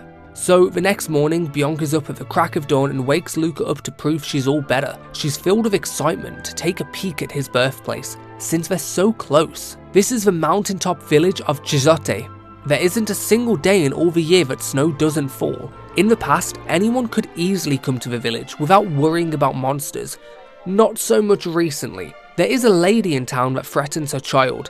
If he doesn't eat his carrots, he's going to be kidnapped by monsters like the Queen of Gopher. Many people admire Bianca for her strength and her beauty, constantly reminding Luca not to take her for granted, to treat her well the way she deserves. Luca really must be lucky. Luca hears that the King of Gopher was a fine man who would stop by this humble town, but without the king, the kingdom will soon be lost. A scholar within the church shares with Luca that Queen Martha of Gopher had the power to pass through Nadiria, the demon world. Her power is unknown, but she had really mysterious eyes. The story goes, looking into her eyes would put your heart at ease. Sort of the same way he feels when he looks at Luca's eyes. But he's confused what this means. Leaving the town, they get a beautiful view of the kingdom of Gotha down from a bridge. Soon, they will arrive at what is supposed to be Luca's birthplace. After a long journey of climbing down this mountain, it seemed a harder task than climbing up it. The caves were treacherous and filled with strong monsters, and much of the terrain had included jumps down from cliffs' edges and navigating the dark tunnels. They did accidentally find a mysterious man who says he's lived within the mountains for 100 years. He tested Luca's virtue and honesty. He's relieved to learn that there still are some honest people out there. After lots of trial and error, they'd finally made their way out of the mountain. As the sun rose that morning, Luca had reached Gotha. It was a long journey across a couple of months, but it all blurred together. They'd lost count being in the mountains for so long. As always, Luca learns all he can of where he is. He noticed the kingdom is all confined within the castle walls, unlike anything he's ever seen before. One woman had long travels to this kingdom, but her journey came to an end once she reached the castle. She received so much help from the former king, she loses all of her strength to keep talking once Queen Martha is brought up. There's also a slime that is resident of this castle, but not an evil slime. It was raised by Queen Martha. And there's a sign on one of the walls of the castle. 10,000 gold reward to the one who finds former King Pancras and Queen Martha, signed by King Ogeron. The citizens of Gotha prefer King Pancras over their new King Ogeron. They all dearly miss him. The king had been away on a long journey. Everyone has been waiting for the true king to return. Sadly, he never did. So, some years ago, King Pancras' brother, King Ogeron, took the throne in his absence. The kingdom of Gotha is a beautiful castle, with strong soldiers and citizens with hope and dreams. At least if Pancras was still there. Lady Doris, daughter of Ogeron, never wanted to become a princess. She was forced by her father, and now rebels against the stuck-up ladylike life. She wishes she could be carefree. The soldiers long awaited the day for King Pancras to return. One day, Sancho was spotted returning, and the castle was so happy, until they heard the news. And they never lived the same ever since. Luca tries to enter the throne room, but the soldiers won't believe his claims that he is of the royal bloodline, and he's sent away. But all this talk of Sancho brought back memories for Luca. So, Luca found him inside of a cabin by the side of the castle. At first, he did not recognize Luca. Until after some time, he did. He's so shocked and filled with emotion that little Master Luca is alive and safe. He comes close to take a good look at his face. He's the spitting image of his father. He's grown up to become a fine young man. He learns that this young woman beside Luca is Bianca. He remembers how small and cute the two used to be. He says that she's grown to become so pretty. His heart is bursting with joy once he discovers they recently became married. He begins to cry and sob. It's the greatest news he's had for such a long time. In happiness and joy, Sancho takes Luca and Bianca to see King Ogeron, who must know the great news. Sancho's smile could not even hold back the news. The king notices that it must be a good word, and the king believes that Luca is the son of his brother. He has the eyes of his mother. He never thought their long-lost prince would grow up so strong and return to the kingdom. He formally greets himself as Ogeron, Luca's uncle, and Bianca introduces herself too as Luca's wife. But she collapsed to the ground once again. Sancho carries her to a bed to rest, and as soon as she wakes up, a nun examines her and is shocked that she's been travelling for so long, pushing her body to the limit in such a condition, and learned she also collapsed in the mountain's peak. She scolds Luca for not being prepared enough to take care of his wife in case the worst would happen. Sancho fearfully asks how much of a bad state she's in, and to the nun's confusion, she says that it isn't any bad state. She's pregnant. Luca is soon to become a father. Bianca isn't showing just yet, but a baby has been growing inside of her for some time. Bianca apologizes that she's been trying to hide this for a while. She had suspicions this might be the case, but she was afraid that Luca might give up on his journey if she said anything. Now she realizes she must rest and take care of herself so she can give birth to a happy, healthy baby. Sancho has never been so happy in all his life. He was convinced little Master Luca was dead, never to return. But now he's back with a wife and soon a child. The king waits for Luca downstairs. The nun told him all the good news, and he also has something important to discuss. In all honesty, he's given it some thought. He's going to step down and hand over the throne to Luca. He always knew he didn't have the makings for a king. He's always been a soft person. Now his brother's son has returned, it's only logical that the throne is passed on to Luca. But there is an ancient tradition. Those who wish to become the king must visit the Cave of Trials. In the past, the cave was not infested with monsters like it is now. However, tradition is tradition, and the Chancellor insists it must be upheld in the correct manner. Ogeron would rather give Luca the throne, but the Chancellor makes a good point. Luca must venture into the Cave of Trials and acquire the royal emblem. Once the task is complete, the throne will simply be handed over to him. The Cave of Trials is located within the forest, east of the castle. Luca has a good rest and decides to set out the next morning. As the sun rose, Luca and Bianca wake up, both feeling well rested. Bianca especially feels much better. She was so shocked to learn that he was the prince of his kingdom, and that means their child will become royalty. But despite that, she's still so happy with the way things are already, with the way her life is already. The Chancellor recognises that it's still a secret that the son of Pancras has returned. Anything could happen while he's in the cave, so it wouldn't be good for the citizens of Gotha to have their happiness whisked away from them, just in case. Luca sets off on his journey and finds the cave. Inside he walks into an air of magic, a setting he could not describe.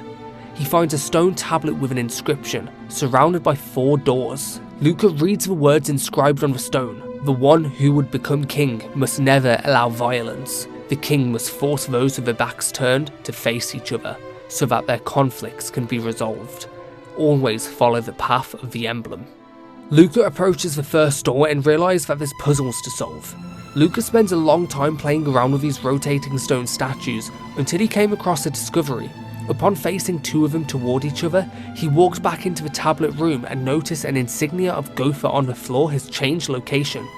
He follows the rooms of the emblems. Once again, he turned the stone birds to face one another, and when he left the room, he was transported somewhere else. He followed the paths ahead of him and accidentally activated a flood of water to pass through the tunnels. He continued this maze lower and lower into the temple and solved more of the Trial's cryptic puzzles. He saw a bright light shining from the royal emblem of Gotha. He had found the crest that would let him achieve his birthright. As he's leaving, he's put to an abrupt stop by some bandits. They will not let Luca go trotting off with the royal emblem. There is someone who doesn't fancy Luca becoming king. They will take it by force. These 2 ghastly thugs had interrupted this magical royal temple with their disgusting presence. The peace and tranquility was disturbed, and Luca put them to an abrupt end. Throughout the night, Luca had returned home to Gotha. He had remembered how far he's come over the last 4 years. He broke free from a life of slavery, freed an entire kingdom, found a beautiful wife who's on her way to bring them a child, and now, becoming king. He can't believe how much his life has changed in just 4 years.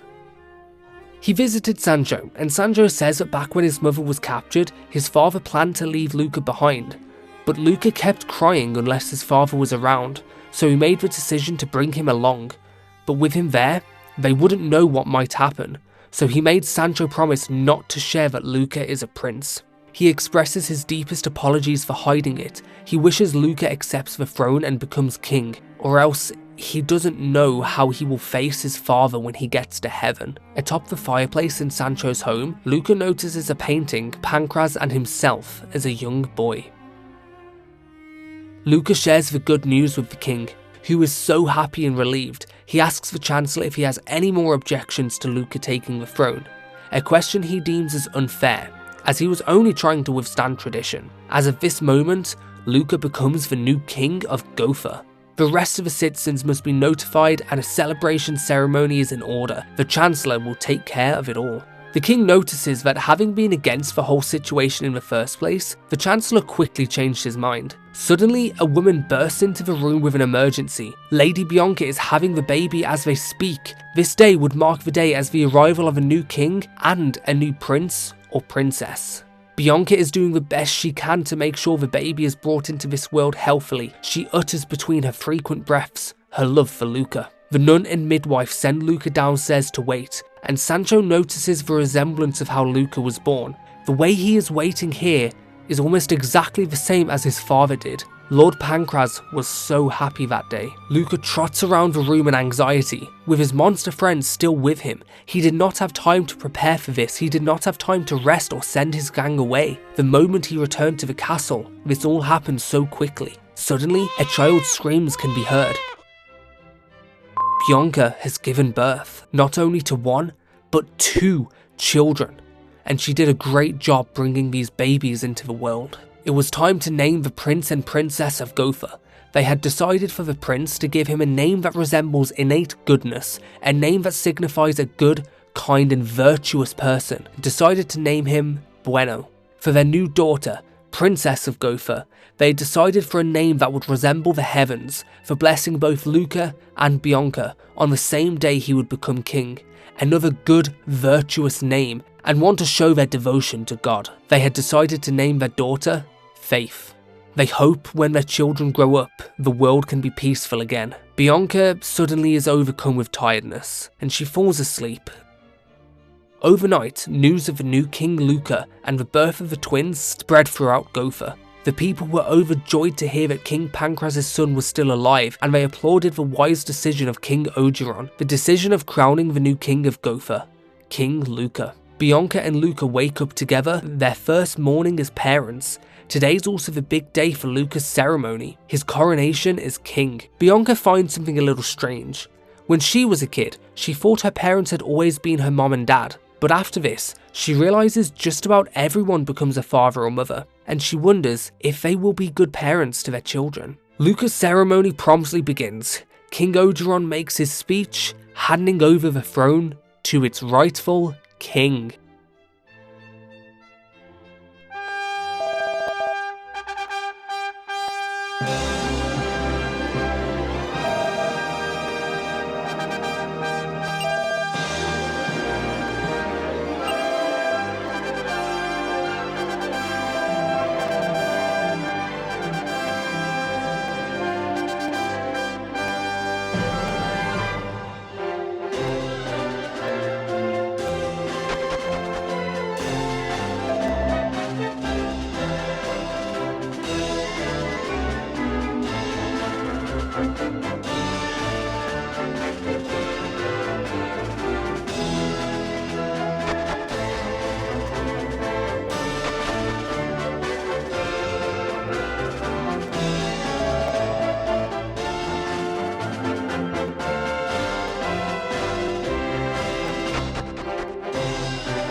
Today's celebration spread across the kingdom and lasted long into the night. As the people danced and sang, the joyfulness of the day grew and grew. However, Luca had woken in the dead of night after all the festivities. He was laying on the floor in the castle grounds. The entire kingdom drank themselves asleep until they couldn't take it anymore. Luca went to visit his wife Bianca.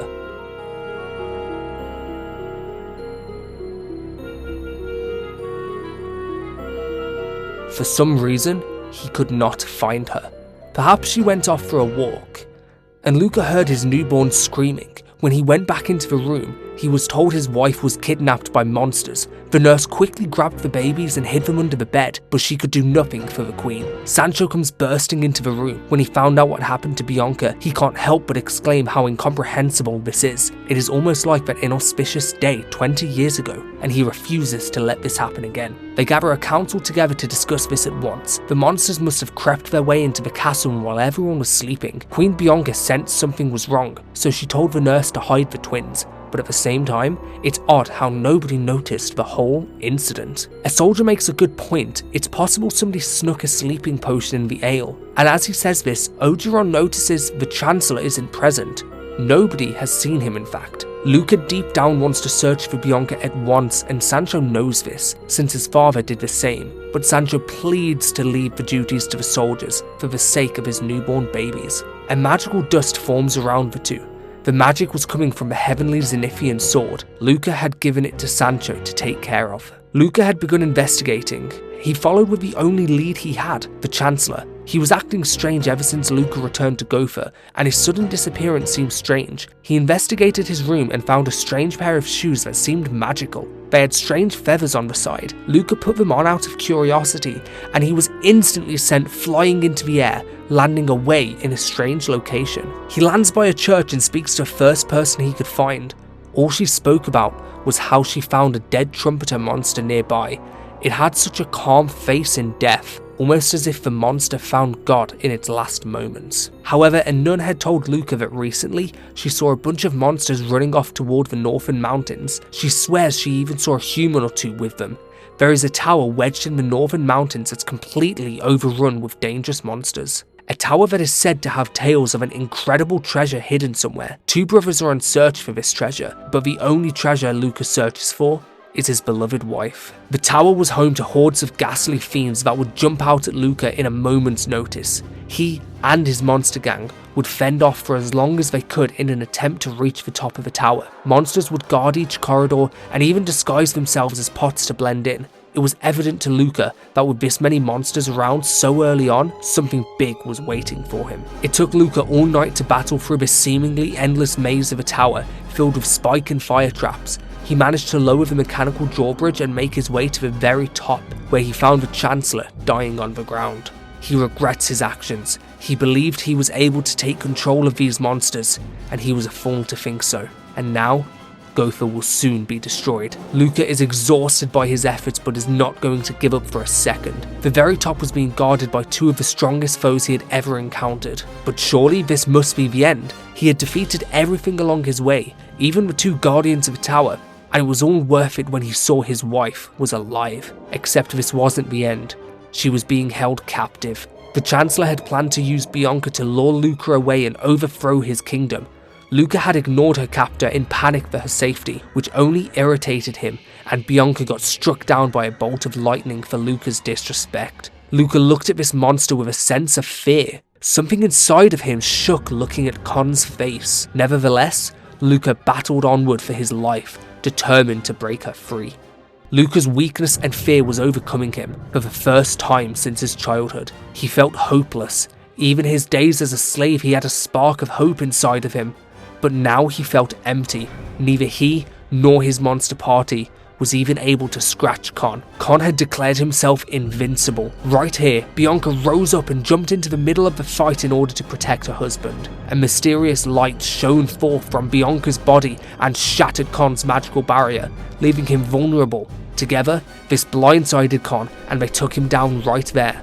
All thanks to Bianca. As Con weeps to the ground, he mutters a shocking turn of events. The light that shone from Bianca is the same one as he knew, shocked that Bianca has the legendary hero's blood running inside of her. Con, screeching in fear, calls for his Master Larger and he fades away into the portal, but in his place, Master Larger appears, and Luca is stunned seeing this face once again, the face that killed his father and forced him into a life of slavery. Larger is in disbelief that Bianca is a descendant of the legendary hero, something which Bianca is also confused about. According to Grandmaster Nimzo's prophecy, the legendary hero's offspring would be of noble birth, leaving Larger to spend his time kidnapping children of royal heritage for many years. It is Larger's duty to ensure this bloodline shall be stunted, never to continue. In order for his Grandmaster's plans to succeed, he doesn't hesitate to serve his dear leader, so he surrounds both Bianca and Luca with a mysterious spell, and before their very eyes, they turn to stone. Killing the two isn't nearly as entertaining for Larger. He would rather force them to watch the world burn, frozen as these statues forever.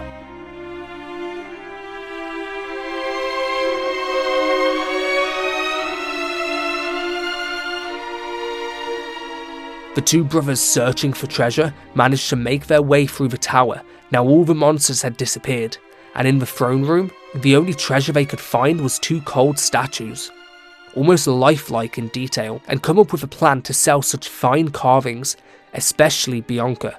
The older brother takes a particular interest in this sexy statue. They carry the two heavy statues out, unaware that from within were two very much alive humans, unable to speak or move, doomed to watch from their lifeless bodies for all eternity. Back at Gotha, rumours spread that glimpse of the king was spotted at a church in the northern lands. Prince Bueno and Princess Faith cried loudly for the very first time, as if they could sense the tragedy that's taken place. Sancho looks after the babies for now, until the king and queen returns, something he is sure of. Over in an unknown location, at an unknown time, an auction is taking place. Only one final item remains to be auctioned off, beginning with a realistic statue of a man, starting the bid at 10,000 gold. The bidders are fired up at such a rare craft on sale, and driving up the price, the brother claims this is a statue that is said to bring good luck, convincing a bid of 20,000 gold coins from a noble looking man, who takes his new possession away with him. The only remaining item is the statue of a lady, but the crowd is furious that she isn't actually up for bids. The older brother instead has something else in mind for this little beauty. The noble man who purchased the statue returns home with his new purchase. He sets up his statue as a decoration within his home. He is master of the house, and his wife has just given birth to a new baby boy called Gigio.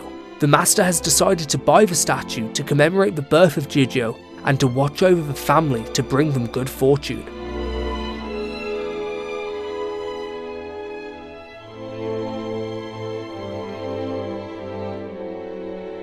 Time had passed. Luca had not even attempted to break free. He had lost all hope and was awaiting for his consciousness to soon fade away. After some time, little Gigio had started growing up. He began taking his first ever steps as he walked toward his father and mother. Little Gigio has a loving mother and father, but his mother worries. She's heard nothing but frightening rumours recently. She wishes they lived during happier and more peaceful times, for Gigio's sake. However, she is grateful that the statue they bought last year is there to watch over them. And a few years felt like a sudden flash. Gigio was now confident, running around the place, cheerfully playing in the garden, talking to his mother, until some monsters came to attack and kidnap Gigio. They muttered to themselves a lack of confidence if this was the correct child they was looking for, but they didn't care all too much. If they was wrong, they could easily throw him into slavery. So they punched Gigio's mother to the ground and fly away with the child. The family is in terror and grief their only son was stripped away from them.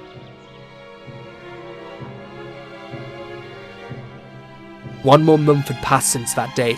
The master had sent all scouts he could across the lands in search for his son, but not a single word was found. The master is outraged, and in despair, he takes all of his anger out on the family's protector, the statue he bought quite a few years ago, almost smashing it over on the ground and beating it relentlessly.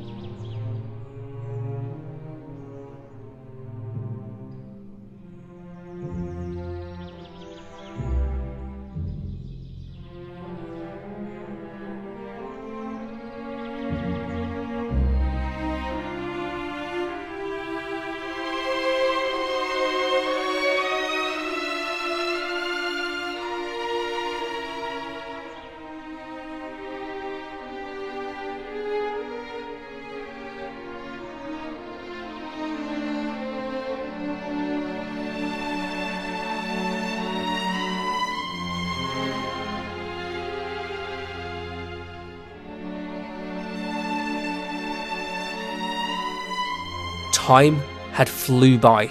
Spring turned into summer, summer into autumn, autumn into winter, winter into spring. Again and again and again. Time kept going, blurring itself together. This statue was left completely and utterly alone. The months and years passed, which seemed like an eternity, but this was not a mere statue of just stone. Luca never lost his consciousness, cursed to remain alive within a lifeless body. Each second of the last 7 years, Luca had lived it all. He truly was forced to watch hell for an eternity.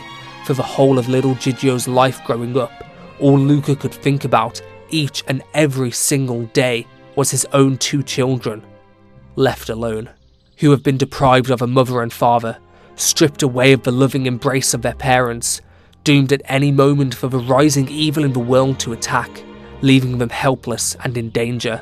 Luca had wondered every possible scenario and was helpless to fix it. His children would never know the truth, and Luca knew he was left for an eternity to ponder on his own depressing thoughts.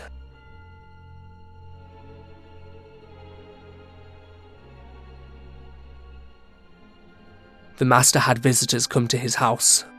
They are simple travellers passing through, but this beautiful statue had caught their eye. They offer to pay any price, but the master just tells them to take it. He wants to get rid of the statue immediately.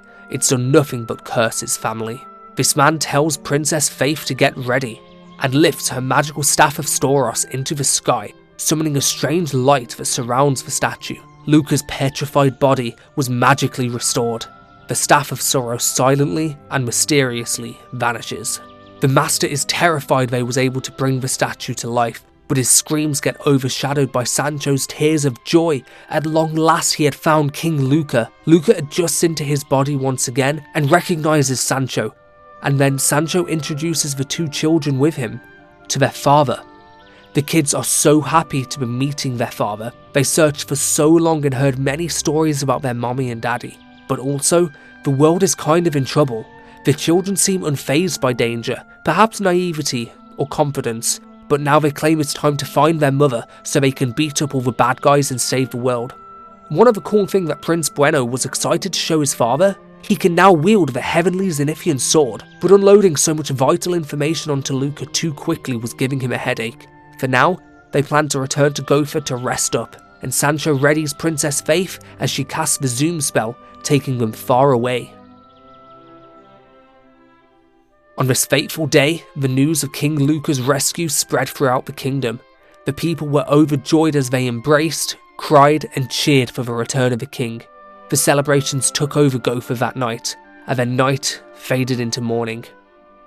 It had been Luca's first actual sleep in over 8 years, and he slept like a rock. Sancho had ordered a gift for King Luca.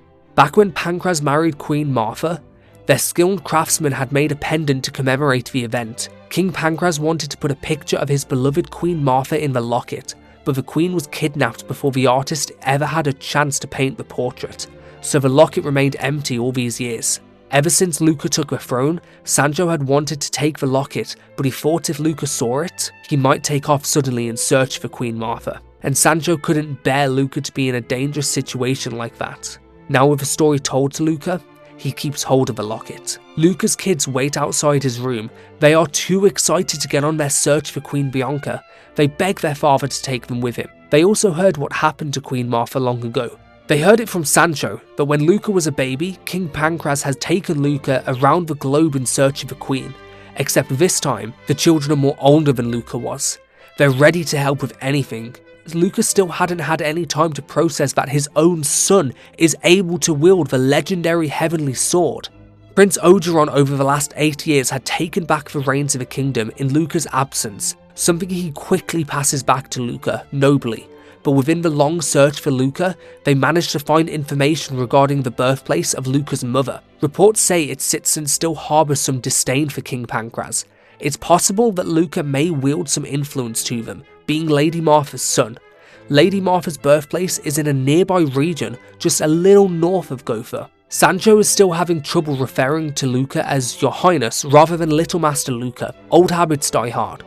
Luca's ship had been anchored nearby, and Mr. Monster was also summoned to take care of Luca's monster party in his absence, and he now resides within the castle. Not only now does Luca have his own children accompanying him on his next adventure, he also has his entire monster party, but most of all, Sancho urges to be brought along.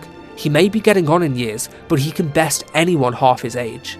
There would be no single person more loyal than Sancho. However, the journey to Luca's mother's homeland is not so simple. It seems like it's been placed in such an inconvenient spot to travel to. Perhaps by design. It is not achievable by land. You will simply fall off the surrounding cliffs. The only safe entrance is through a secret cave led by a stream of water from the large ocean. This cave too felt by design, as if every nook and cranny was crafted intentionally. There was large ancient ruins present, but were sealed tightly. Eventually, Luca and the others managed to find their way out of this mystical cave, remembering the strange aura it left behind. Once they left this cave, reaching this new village was easy. It was called El Haven, home to the Forgotten Descendants. There are stories of a magical carpet that you could fly right over any seas, lakes or plains. They say that magic carpets were sold here in El Haven long ago. There's also an ancient story that tells of a mysterious tower somewhere in the world. Those who reach the top floor may enter heaven and have an audience with the dragon god himself, the Zenith dragon. Travelers are a rare sight in El Haven, and the town is built upward atop a steep cliff. They found a house alone on the side of a cliff, where an old couple lived together. The old man speaks of something that happened many years ago. A young man became lost and stumbled upon the village. He fell in love with a beautiful young woman from this village and left with her.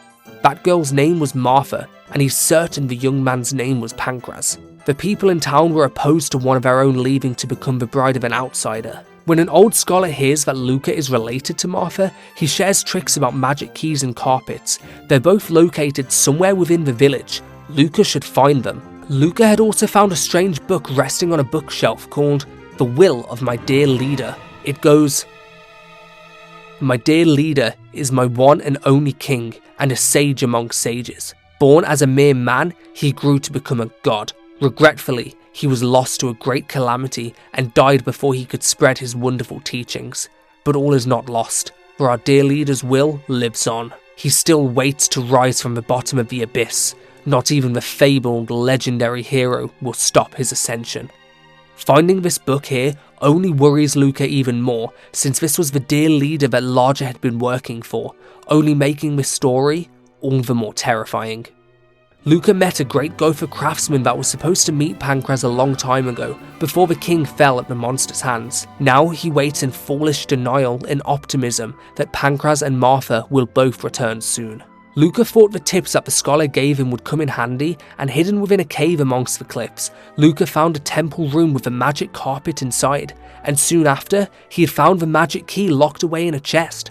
The magic key grants Luca the ability to open many magical doors across the world, and the magic carpet grants him the blessing of flight. The citizens of El Haven are said to be God's chosen people. It's said that long ago, they held a great power over the entrance to Nadiria, the demon world. But their abilities faded through the years, and now not even the elders possess the power. Only one girl from the village could still wield it at its full potential, and her name was Martha. Luca heads to the elders' chambers, who already know who he is. They thank Luca, son of the great Martha, and his companions for coming. They are well aware why Luca has arrived in the village. One elder was enraged way back when Pancras took Martha away, but she holds no grudge toward Luca, and it's time they told Luca the whole story. Long, long ago, the Almighty God divided the world into 3 separate realms: heaven for the holy, earth for the humans, and the underworld for the demons.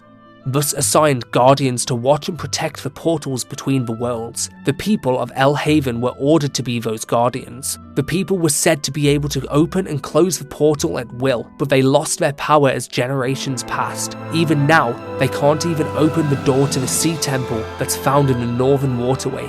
Luca's mother was especially strong with ancient powers. The monsters who kidnapped her did so in order to force her to open the portal to the demon world. The crack in the gate has only grown larger, and if this keeps up, the great demon lord will soon burst through to this world. If Martha can be rescued before that, she can close the portal. Luca, being her son, should have the power within him to save her. Martha's room has been kept the same all this time. Martha was always honest and wise. She would say, "If you keep a fire burning in your heart, you will never be consumed by darkness." Luca had been given a book that his mother loved, a book of hymns that resound from heaven. The first hymn resounds of God's blessings, but difficult words fill this ornamental and graceful book. Luca had learned so much of his mother's history, he had no idea how important his bloodline truly was, and he also had no idea how important it was not only for him, but for the world that he finds his mother.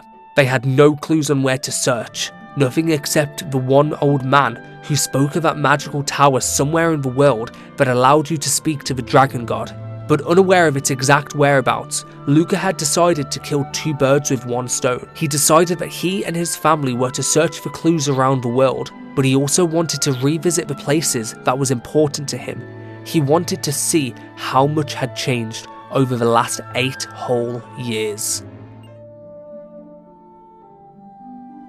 Luca began his journey of revisiting the world with his hometown of Wheelbrook. It is still decimated to ruins. However, the young boy who lived at the local inn has now all grown up, and he owns an armory for any passing travellers. The old man that was so close to Pancras for many years and knew Luca as a baby is still alive. However, he doesn't actually remember Luca.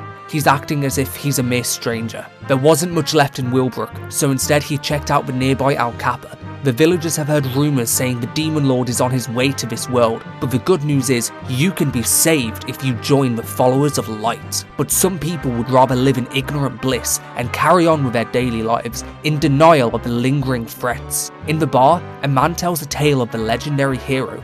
It's a very old story, but once upon a time, the Dark Emperor Estark revived and plunged the world into chaos, but hope wasn't lost. A hero wearing the heavenly ornaments beat Estark and saved the world. The heavenly Togri were a helm, a shield, a suit of armor, and a sword. What happened after that isn't fully known. One story says he returned to heaven, but no matter what, it's an old tale and not amongst the living anymore. Perhaps the hero's offspring could be around somewhere. The Inn of Al Kappa has devoted itself to the Followers of Light. All of their earnings are donated to the cause. They don't have any money of their own. The Followers of Light's temple is up on Mount St. Velez, so high up, no average person can reach it. Luca had decided to revisit the sisters at the Abbey to see those who saved his life once again. It's a chapel restricted for women only, but one old woman out the front remembers Luca's kind eyes, remembering he is the one in search of his mother. She learns that Luca also searches for his wife, who has been turned to stone. The once little girl being raised in the Abbey wishes to one day have a prince arrive on a white horse to take her away, like one did for Sister Maria a long time ago. A sister in the Abbey tells Luca a strange story she heard about a forest that leads to a fairy village east of a town called Sarabona. The next visit on his trip down memory lane had no other options to be Coburg Castle to say hello to his best friend. A travelling merchant within Coburg says that just west of here is a cave surrounded by mountains. Rumour has it there's one-of-a-kind treasure there, but the cave is teeming with monsters. A sister in the church notices her heart is in chaos. She feels a great evil beginning to encroach upon the world. Luca speaks to the soldiers on his way to Harry. They're a bit troubled at the moment. Since Prince Collins has left one soldier with a bump on his head, the prince is probably bound in tears. King Dale does not intend to marry, in order to prevent any power struggle in the kingdom that could tear it apart, which means the next king will be Lord Harry's son, Prince Collins. Prince Collins seems to have a lot of people amongst the castle on edge, especially those with a fear of rats. If he finds out you don't like rats, he will catch one and put it on your head. Lord Harry does not know what to do in regard to Prince Collins' pranks. I guess he takes after his father. Collins seems to prank everyone, except this one little girl, who's actually very sweet to. It finally reached the moment where Luca and Harry could meet once again. Harry apologises to his guest for his son's rudeness and realises in that moment that Luca has returned. He's been waiting so long for this moment, and he was so happy when he heard Luca had returned to Gopher. Luca's the kind of guy that just finds trouble everywhere he goes. Harry formally introduces his son Collins, who takes Faith and Brenno on a tour of the castle. Luca, after reminiscing with Harry, eventually goes off to find his kids, who are panicking. Prince Collins has disappeared. Brenno opened up a chest after he was told to find some lackey's badge, and then he up and disappeared, but Luca knew right where to search. This whole trick felt so nostalgic to him. He showed his kids the secret stairway leading downstairs, where they found Prince Collins. He gets dragged away by the Chancellor for playing pranks again. He terrorizes the kingdom as much as Harry once did. The influence of the Followers of Light has reached all corners of the globe, even in the western continent over in the town of Zoomfin. The rumours of kidnapped slaves being forced to make temples were spreading, but also a woman is selling a book written by Lord Ibul, a great leader of the Followers of Light. Out of curiosity, Luca buys the book. The woman says the Followers of Light are the only ones who will bring peace to the world. Sancho glances at a passage in this book and instantly dismisses it. He notices it's a really skewed and warped view on things in the world. Luca naturally travels further west, and the thought of Bianca had never left his mind, but he must be patient. For now, he wants to travel to the nameless village where Bianca and Duncan lived, to check in on Duncan and his health. The small nameless village is almost untouched. It's still cozy and sweet, and it now has a full-blown church. Duncan is still alive and well.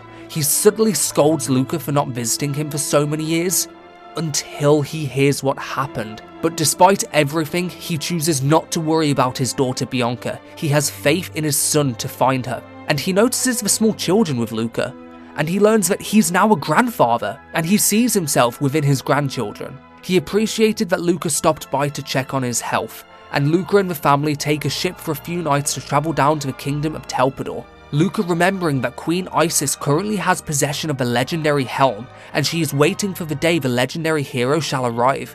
Several days ago, the heavens blessed Isis with a startling revelation: the arrival of the legendary hero. She notices Luca's son immediately and says hello, reminiscing about how time has flown and how now Luca has his own children.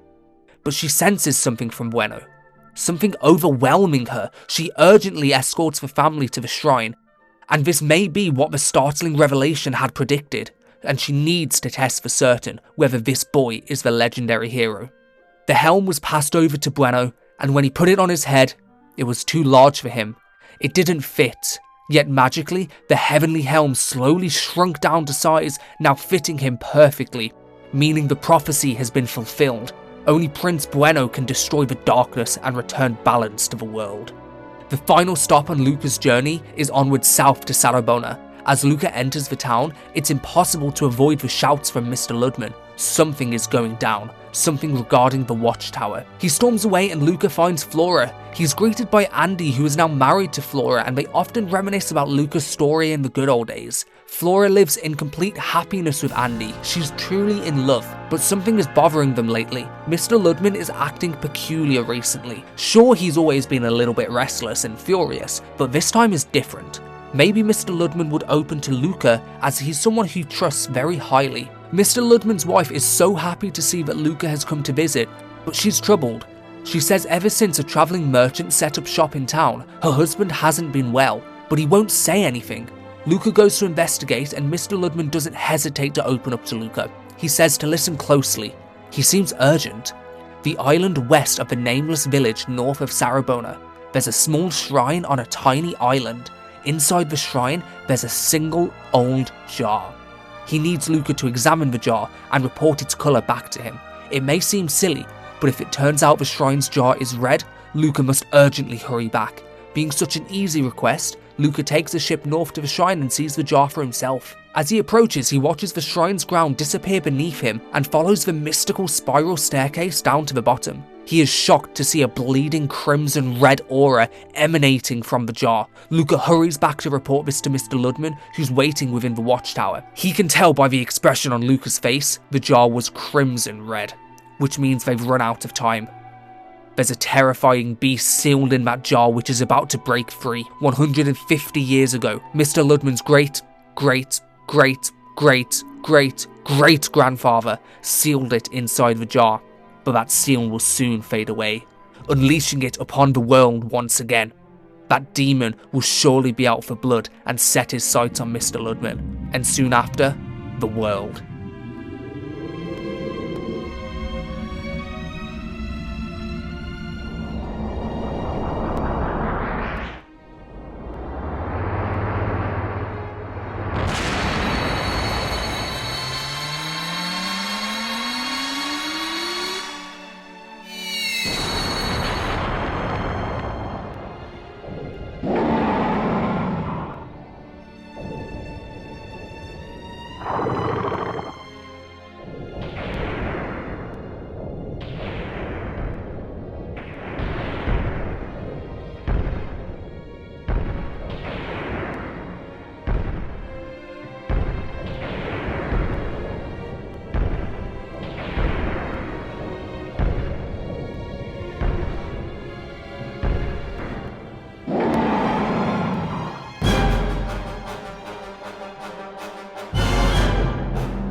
Together, Luca, Bueno, Faith, and trusty Sancho combined their efforts in battle.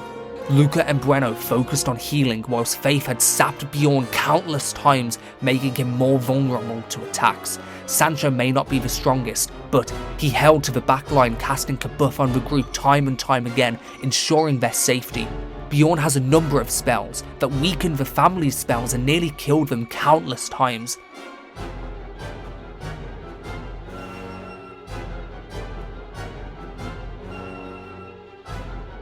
As Luca and Breno focused switching between all-out attacks in support of the group, Faith had turned herself into a mighty dragon and spewed fire around Bjorn, turning the tides of battle. As the group slowly began trickling out of magic, Bjorn finally succumbed to his defeat. They had saved Santa Rosa and maybe the world, but there's more lingering threats that await the family. Now they are stronger, wiser, and more determined to defeat the followers of light. Scouring the globe with the new magic carpet, they had the ability to hover over water and land like a bird, and they discovered the tower, hidden away amongst the mountains in the middle of the ocean. The tower was an ancient structure long since touched, for the inside was destroyed, perhaps by age. It was not easy to navigate such a destroyed tower temple. It felt more like a maze with no end. The tower had several angelic statues watching over it, watching over Luca.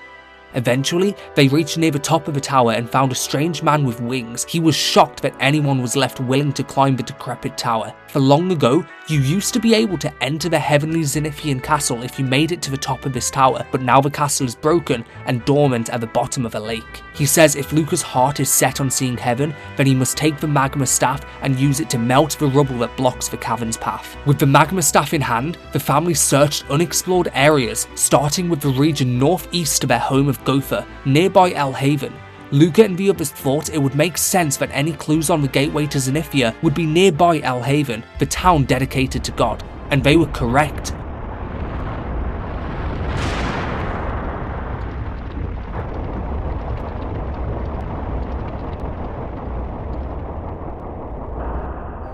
Deep underwater by their side, they could see a faint, large structure. The cave had many man-made structures inside, like mining gear and railways, which was very strange. They had to align some of the tracks to carry them around with momentum. They realised the only way forward was to use these tracks. After a while, they were shocked to see a man was stuck in a loop on the tracks. They rushed to free him, and he says he foolishly decided to take a cart ride, and he's been going around in circles for 20 whole years. This stupid man's name is Dr. Agon, and he claims he lived amongst the heavenly folk, and assumes that Luca and his family are heading toward the heavenly Zenithian castle.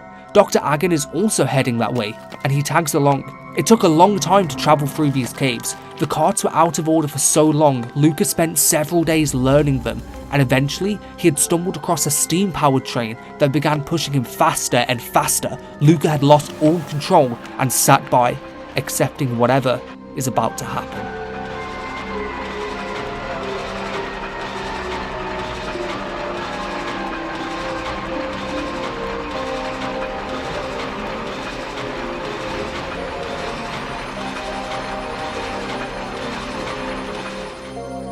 After nearly passing out from the speed, the family found themselves in a large castle underwater, thinking, could this be the heavenly Zenithian castle?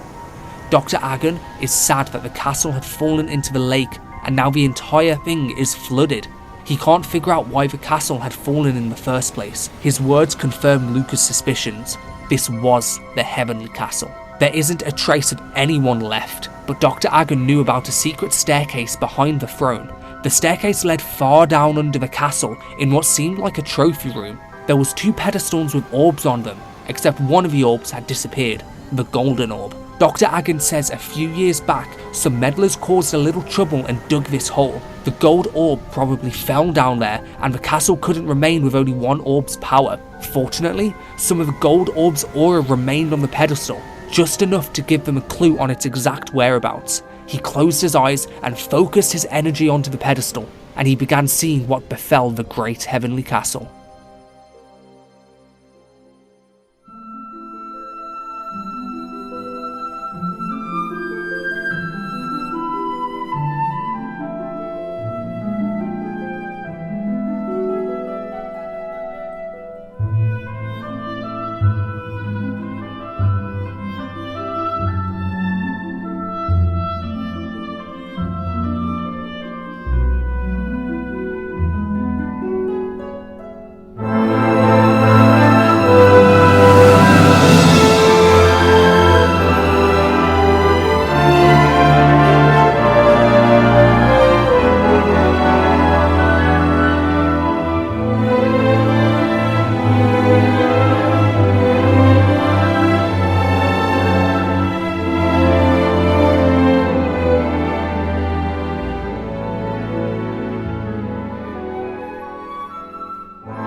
That means, with the gold orb smashed when Luca was a child, the castle will no longer stand.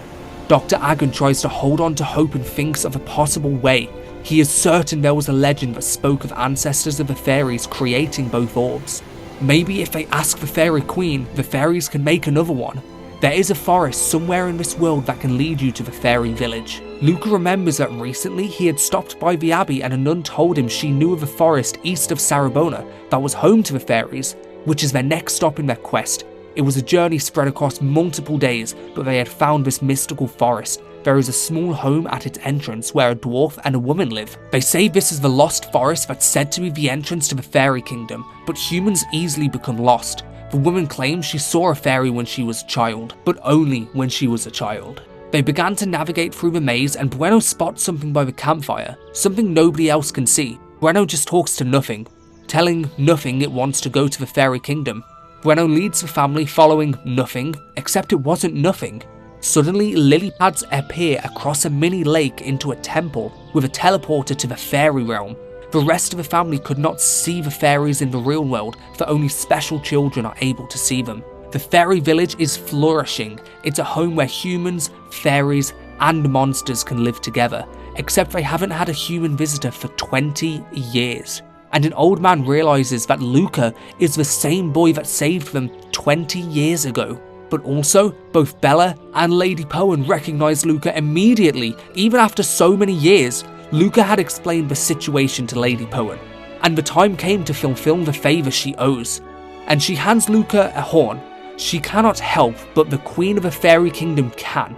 The librarian says the fairy castle cannot be seen by regular humans, but when the fairy horn is blown, it will appear. It is hidden on a lake, deep in a forest, surrounded by mountains, in the real world. 20 years ago, Luca had saved the fairy realm and indirectly the real world by defeating the Ice Queen and returning with the Spring Flute, but on his way he had to defeat Zale, who stole the flute. Now, 20 years later, Zale is living a normal life down in a cave. After reuniting with Luca, he is recruited to join Luca in the wagon as part of his monster crew. Travelling back to the real world, the family travel north of the Dragon Towers to a large lake surrounded by mountains. Luca rides a raft over to the centre of the lake and blows the melodic tune from the fairy horn, a magical tune that reveals the fairy castle.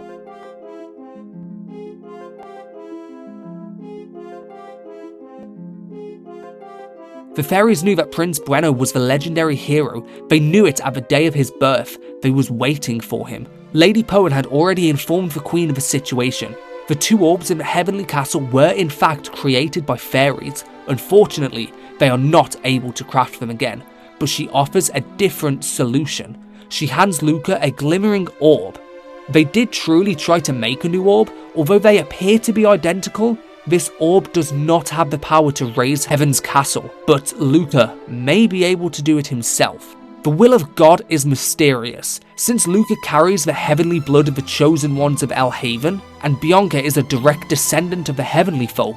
When Luca and Bianca's bloodlines joined together, the legendary hero was born. The family head to the second floor, where they find a painting depicting the legend concerning the birth of the legendary hero, and another painting where a fairy says it reflects one's heart. It will take you to a place you fondly remember. Luca stands in front of the picture, closes his eyes, and opens his heart, thinking of the one place that means dear to him.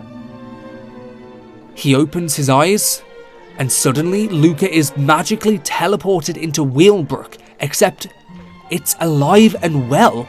Luca had been taken back to the moment before everything came apart, the last moment in his life where he was unconditionally happy. Currently, the town is under a cold spell. The wintry weather is destroying their crops. A woman's stew has gone missing and the grandpa is blamed, even though he denies any involvement. Strange things are happening all over Wheelbrook, and Luca gets the strongest sense of deja vu. In the church, a nun lost all of her senses when she saw a hottie like Luca walk in. Luca knows what he must do, but before that, he can feel his heart beating. As he enters his old home, he sees Sancho, young and healthy, but more importantly, what was making Luca freeze up was his father. Luca saw him for the first time in 20 years. He tried explaining that he's his son, but Pancras would not believe him, and he asks to be left alone for urgent business. Luca also found a book in his childhood home, one he tried reading as a kid but he was too young to understand the words. It was a book about the heavenly Zenithian castle. There was once a castle that floated high in the sky, but then tragedy struck when it lost its magical orbs and fell to the earth. When the orbs are returned, the castle will once again return to its rightful home in the sky. Outside, Luca spots his younger self playing with Peach. He approaches and chats to the boy, who willingly showed Luca his glowing orb since he doesn't seem like a bad person. Luca passed the glowing orb to older Luca and switched it secretly with the glimmering orb. Luca then handed the glimmering orb back to younger Luca. The child is so happy how cool the orb is. They have a conversation together and kid Luca says that no matter what tough things come his way, he will never give up. Luca doesn't want to leave without seeing his father again. He goes to talk to him and urges him not to go to Coburg Castle. Pancras thinks that Luca could be a prophet, but he does not believe in prophecies, so he's going to go anyway, by orders of the king. But it's a little funny. Pancras says that Luca's eyes remind him of his wife's eyes. Luca had done all he could. He was not thinking when he was in Wilbrook.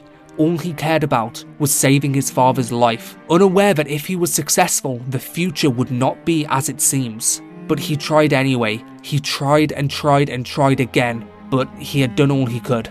He now returned home with the real gold orb in hand and focused on saving his world, to make a world where his children can grow up happy and give them the life he never had. They zoom away to the heavenly castle and place it atop of a pedestal. The time has come to raise this castle to its proper place amongst the clouds.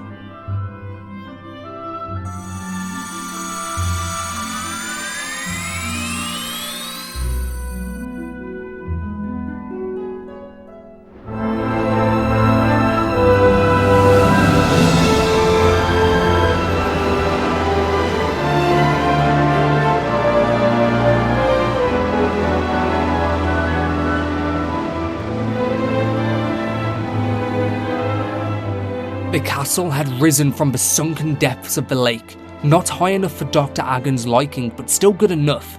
When the castle had submerged, many of the heavenly inhabitants had preserved themselves, and now they are free. Luca spoke to some heavenly scholars, and as they thank him for freeing them, he says they couldn't do it without one of their own people, Dr. Agon. But the scholar claims there isn't or ever was any of the heavenly folk with that name.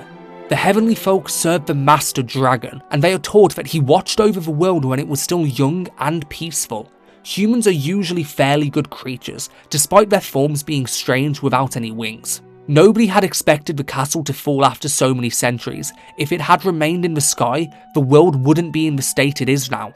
An old man who lives in the castle says that now the castle's returned to its former state, all that's left is to wait for the resurrection of the Master Dragon, the Zenithian Dragon, the Dragon God. It is written that the Master Dragon sealed his power in the Tower of Bobel, and Luca is given a grappling hook which will aid him on his journey to the tower. Suddenly, Luca accidentally steps on a button, which controls the entire castle. He can move its location freely atop the clouds and soar across the realm with nothing standing in his way. They had scoured the globe for any new areas left undiscovered, and they found a lone island southwest of Sarabona, an island with a strange tower.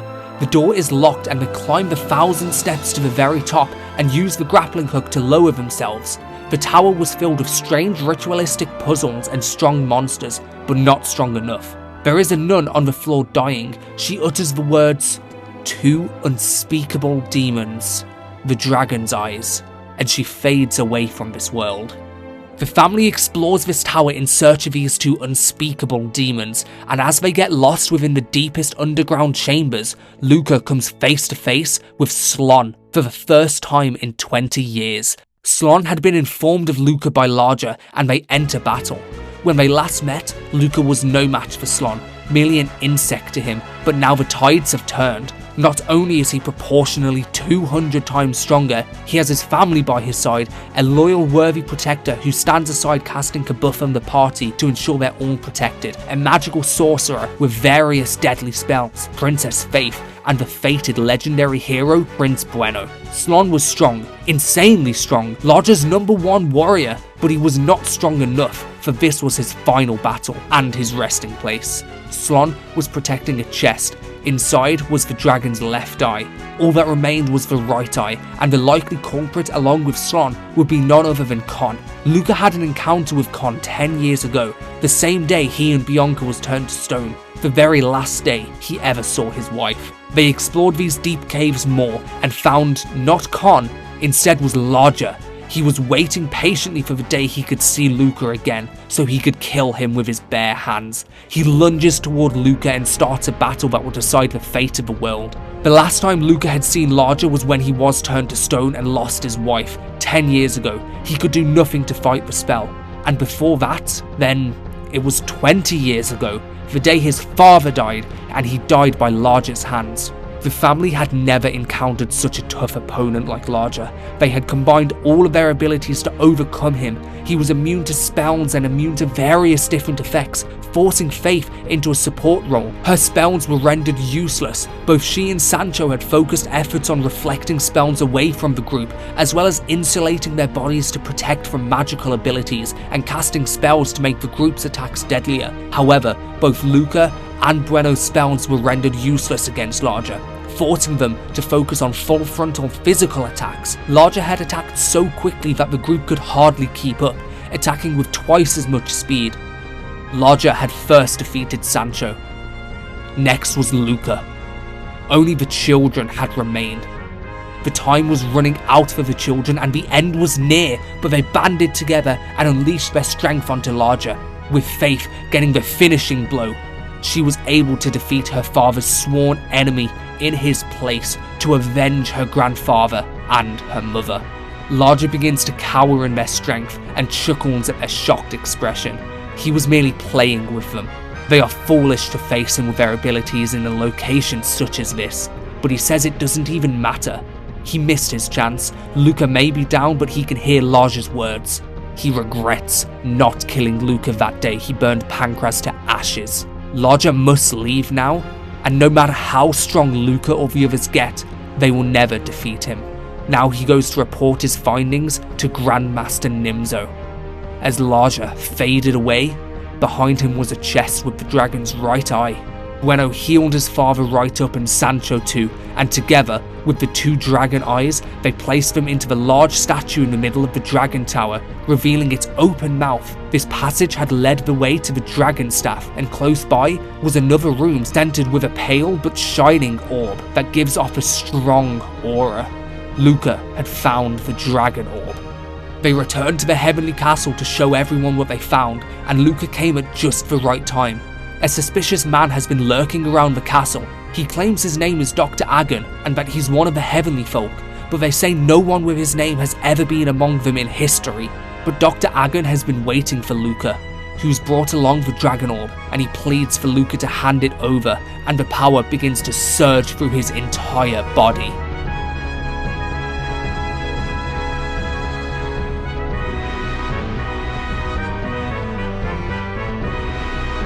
The Master Dragon had been resurrected. He applauds those with the legendary blood coursing through their veins for combining strength and wisdom.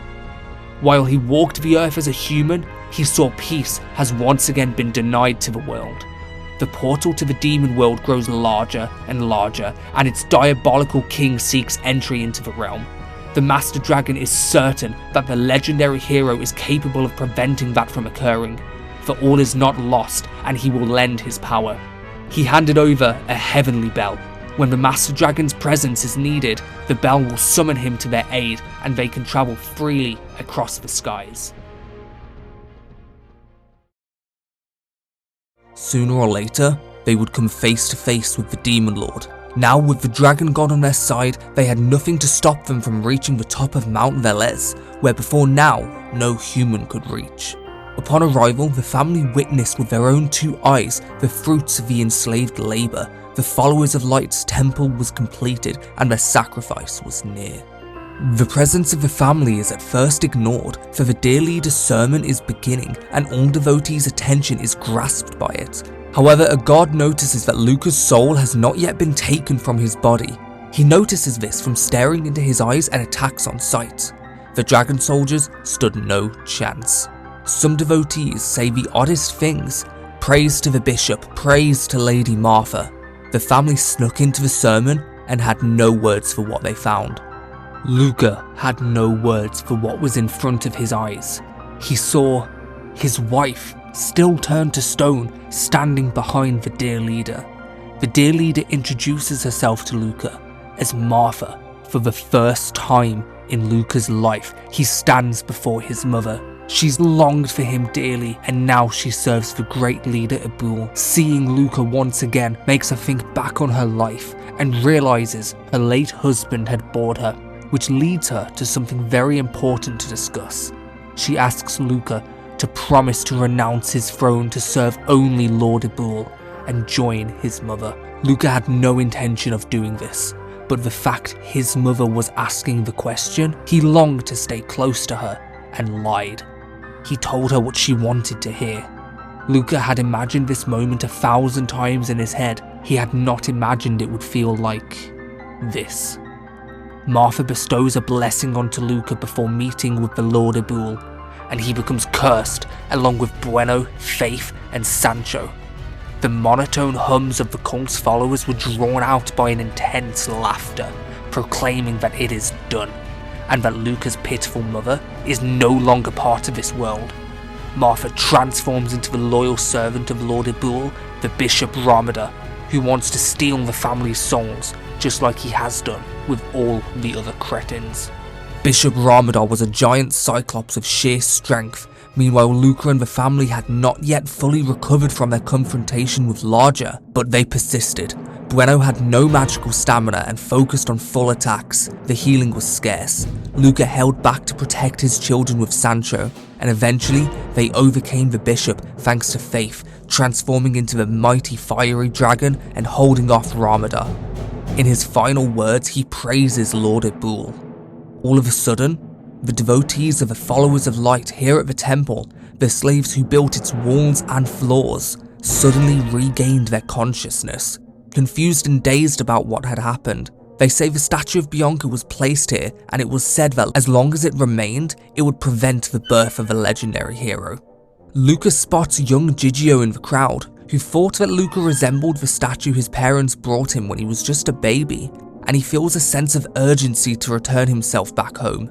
Luca had found a hidden staircase behind the altar thanks to one of the devotees, and Luca took one look at Bianca's statue as it filled him with the strength to persist. He will return to her. Luca began to feel nostalgic. The very same halls he was enslaved and confined in for 10 whole years, he had revisited. It looked different, but he could never forget those days. After so many years the halls had been completed, it was nearly time for the Followers of Light's reign over this world, starting with the Demon Lord's return. The family became lost in the temple halls. A whole day felt like a blur. They had stumbled across a decaying corpse with a diary in hand. The final words written were, "Maria, your brother is now done for. If only I had one wish, it would be just for you to be able to lead a happy life." The family gradually began to feel weaker and weaker, still unrecovered from the fight with Larger and now Ramada. The curse that had been placed upon them had taken its effect. Their magic had been entirely depleted from their souls. They had no choice but to return to the nearby abbey and rest up. The women of the abbey will always happily take in Luca and aid him. He donated to the church and the family was uncursed by God. The next day, at the crack of dawn, they set their sights back on Mount Velez, and Luca had found Lord Ebul, who failed in his best efforts to stop the birth of a legendary hero, and is saddened to hear his #1 clergyman, Ramada, had been defeated. All that's transpired up until this moment is fate, but from here on, Ebul will be the one to write history, and their fated battle begins. Ebul was immune to countless spells and had the ability to strip away both attackive and defensive boosts of his opponents. He used his demon powers to his advantage and proved himself as a strong and capable leader of the Followers of Light. Therefore, if Luca had not retreated the day before to rest and uncurse his family, he surely would have been bested by Ebul. Unfortunately for him, that was not the case, and history was written by Luca's victory. Victory that granted him knowledge of sheer importance. Ebal had revealed Luca's real mother was alive in the demon world, and if he intends to rescue her, then it would be his best interest to step into the demon world himself, and Ebal will even grant him passage through to the gate to the demon world, and musters the last of his power for Luca's aid.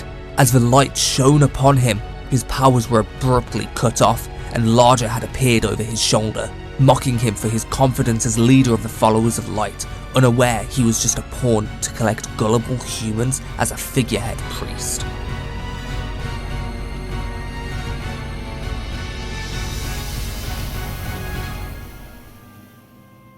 Larger allows Luca to go free, for now, so he can die in more sadness later. All this was so confusing. Ebal was ready to willingly support Luca despite working for the Followers of Light for so long, even revealed the whereabouts of his mother with a clue on how to get there. Even Larger had allowed the family to go free. Luca knew they was planning something. He knew he was being lured into a trap into the demon world, but he had no choice. He had to save his mother. Laying on the ground in front of him, Luca found the Ring of Life, which has a faint trace of Luca's mother's warmth upon it. Luca and his family felt an air of peace within the temple, with all the menacing energy stemming from Ebal and Ramada was gone from this world, forever. The air of peace had allowed the Ring of Life to stir up some magic, and coming from it was a faint, mysterious voice. A voice saying, "Luca, my name is Martha. You can finally hear your mother's voice. Luca, you don't know how much I want to see you all grown up. While that may be what I desire, it simply cannot be. Luca, you must not try to enter the demon world. Even the legendary hero would not survive against the great demon lord. Luca, I know that you already have a beautiful wife and children. Please, it is hopeless. Forget about your mother and live happily with your family. I'll never let Nimzo enter your world, even if it means my life. Now please go. There should be someone special waiting for you at the entrance. Goodbye, Luca." Martha's words stayed with Luca as he climbed the stairs. Someone special was waiting for him at the entrance. As they reached the altar, a gentle glow surrounded the statue. He didn't know how, but somehow, he knew what was about to happen.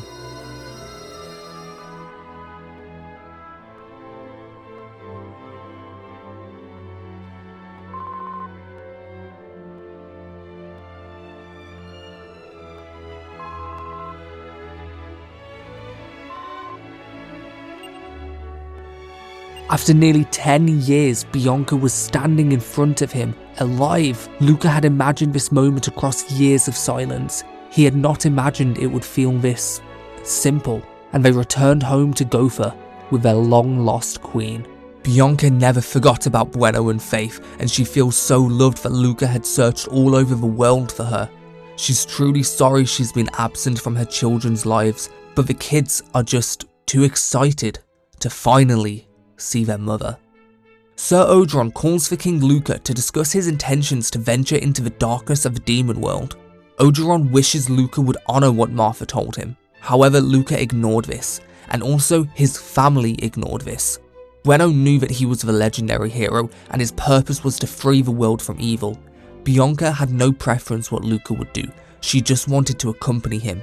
She adores him. And finally, Faith was curious to see her grandmother, and she also wants to head into the demon world. Sancho had realised that he could not keep up with his travels. Age was getting the best of him, and he would not be of much use to Luca anymore. He had done the best he could for so long, and still he could barely keep up. He humbly decides to stay back to not be detrimental to Luca's safety, and in his place, Bianca joins the family on their adventure. They had first returned to Mount Velez to investigate anything they had missed, to search for more clues, and to their surprise, they had discovered the legendary heavenly Zenithian armour. It was being kept atop such a high cliff in order to keep it away from the legendary hero. This meant that now all 4 of the legendary equipment had been found after centuries, and the legendary hero had finally risen into the world and found his birthright. All that was left was to complete the prophecy and defeat the evil lingering within the underworld and bring back peace to the people. The most logical place to figure out how to venture into the demon world would be El Haven, home of the Heavenly Descendants, where they learned the doorway was in the ominous cave just north of El Haven, through the ancient structures at the Sea Temple door. Now the Master Dragon had been restored to this world, a pleasant light has begun to shine, and no longer will the so-called Great Demon Lord be able to enter here freely. The Sea Temple has been locked for hundreds of years, and according to an ancient story, when you bring the temple an offering of 3 rings, the gate to the demon world will open. The family ventured deep into the cave and found the Sea Temple door. There were 3 angel statues with their arms out, waiting to be given something. Luca and Bianca were in possession of a fire ring and water ring from the day of their marriage. Upon the request of Mr. Ludman, Luca had found the fire ring inside a volcano, and after meeting Bianca, they found the water ring inside a deep underwater cave. It was said that these were magical rings, but little did they know its true purpose. And the 3rd and final ring was Luca's mother's ring, the Ring of Life. These 3 rings were offered to the statues, and they was taken to a strange place where they heard a voice. The voice said, "Luca, you actually came into this desolate realm just to save me. Luca, you have grown up more than I ever imagined you would. I won't ask you to turn back now. From this moment on, I can only put my faith in your power. As your mother, I'll do whatever I can to help you. Please take this gift. Good luck, Luca."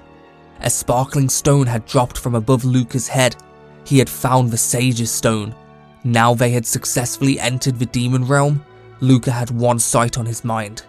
He was determined to save his mother.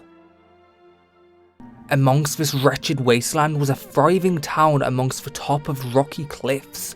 Strangely, 2 young slimes were transforming into humans to play, as if they were unbothered by the air of evil.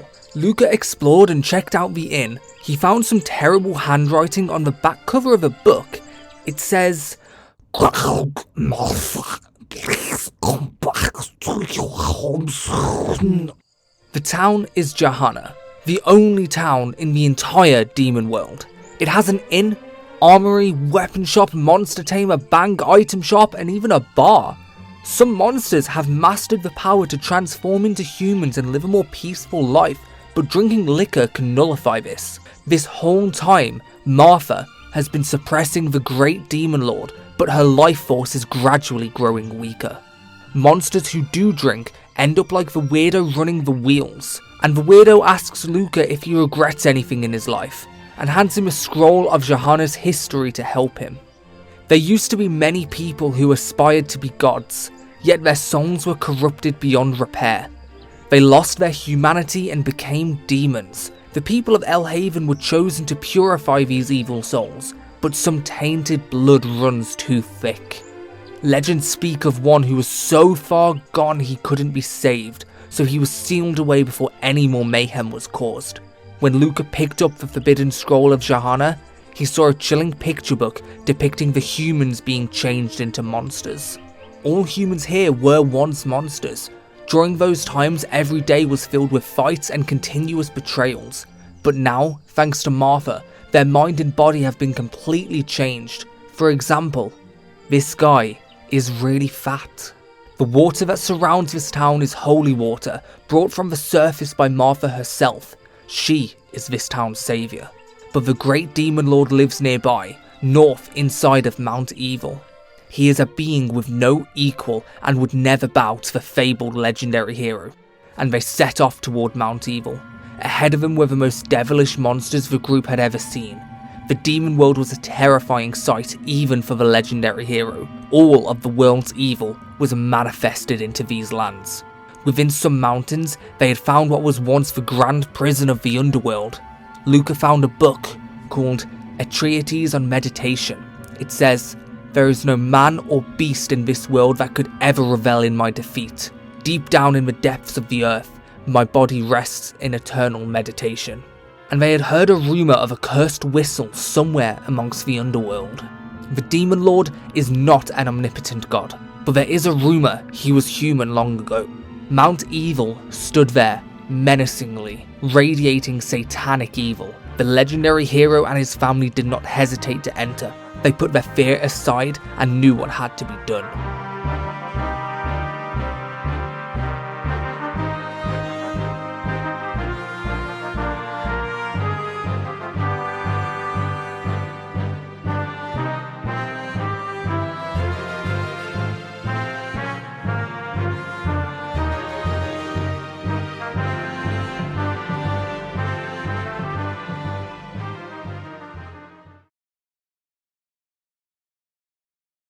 Luca felt a warm light flow over him. And there she was. Martha was awaiting for her son's arrival atop a holy shrine. She never thought this day would actually come. She was smitten by the fact he came all this way for her. Luca had inherited his father's will. Each second as a slave he never forgot. Each second in stone he never forgot. He managed to find his mother at last. She's filled with happiness to see her son after 27 years. She had carried his face in her heart ever since they were split apart. But she no longer had any regrets. The power of the Demon Lord looms over everything there is. He is greater than anything Luca had ever faced before, and Martha knew what had to be done. She spent the last 27 years suppressing his power to the boundaries of Nadiria, sustaining her own life on nothing except the hope that she might one day see Luca again. She knows if she could sacrifice her own life right here, she could seal away the Demon Lord's powers forever. She closed her eyes and prays to the God in heaven. She made her peace. She is content in being released from her shackles. Luca was there when his father had sacrificed himself, and he never thought he would have to watch such a thing again.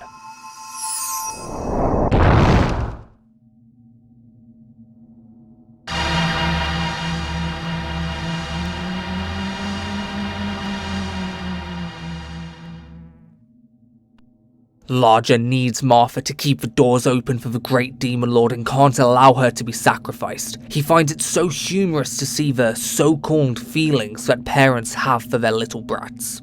Larger had let Luca and the others live before, and now they've travelled this far, even with the legendary hero walking into the picture. He's going to end them right here. Everything in this world would soon fade away like a dream, and soon Nimzo will no longer have to rely on Martha's magic. After so many years, Larger is ready to send this entire family into eternal darkness. The family has come so far. Luca has come so far. They combined their spells and efforts together in order to best Larger once and for all. The family were occasionally stunned, and Larger was immune to countless spells and abilities, despite being able to attack twice as fast. The family grew stronger and overcame Larger, and a burning light now shines over him as he slowly, finally, fades away from this world. Behind his fading body, Martha was still there, struggling to breathe. She mustered everything she had left to look at her son one last time. She never dreamed Luca would grow up to the fine young man that's standing in front of her. She had missed everything.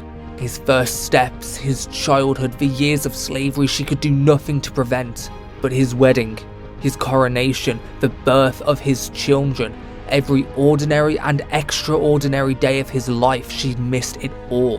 One might say that Martha never protected Luca the way a mother should, and she'd always known that, but even then, she protected him from the terrors of the demon world. But if only this one last time she could come to his aid, she will. She took one last look at Luca, and she saw herself and his father's determination within his eyes. The same refusal to give up no matter what happens in life. She had one last thing to say to her son. She had the same instinct now as she always did ever since the moment he was born, to protect him. And those final words, please keep a safe distance, still protecting him until the very end.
The journey must continue. Luca held tightly onto 2 mementos of his parents, holding them close to his heart to give him strength. His father's sword, and the empty locket that never got the portrait of his mother. As they pushed forward inside Mount Evil, they came across large tile rooms with confusing puzzles that you cannot control. One can only ride the waves of the tiles, and after a while, Luca had found his way to the prized treasure of the Sun Crown, and next to it, the Holy Water Vial. Martha speaks to Luca from the heavens and teaches him of the Holy Water Vial's power. It can protect Luca and the family from evil magic and let them pass through the fiery floors that would surely burn anyone alive.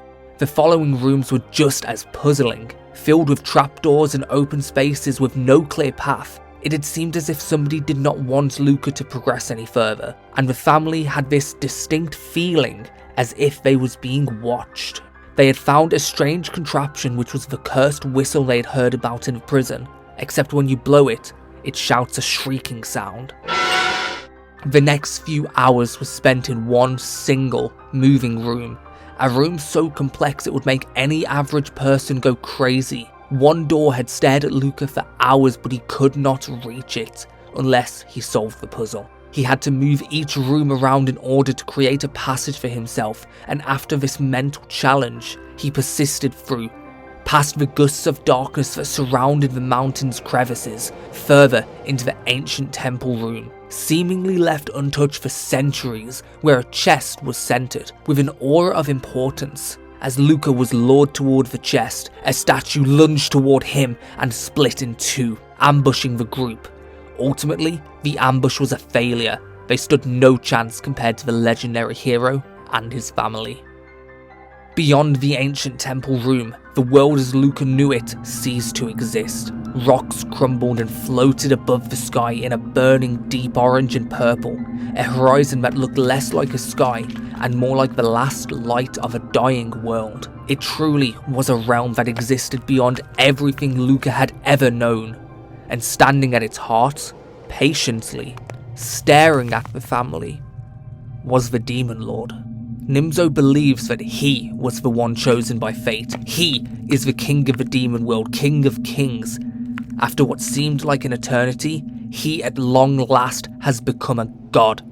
Soon the world will be within his grasp, and he is the one chosen by fate. His existence surpasses that of heroes and gods. But Luca had heard these words before, from Larger, from Ibul, from countless servants of the followers of light. They all believed they was chosen. They believed they was unstoppable. They believed they served a greater purpose. But each and every one of them were no longer part of this world. Pancras stood strong against the birth of this darkness. Luca had experienced its consequences and terror at full force, and now, Bueno stands here at the edge of the world. Nimzo was about to meet the one who was actually chosen by fate, the legendary hero, and they clash in battle.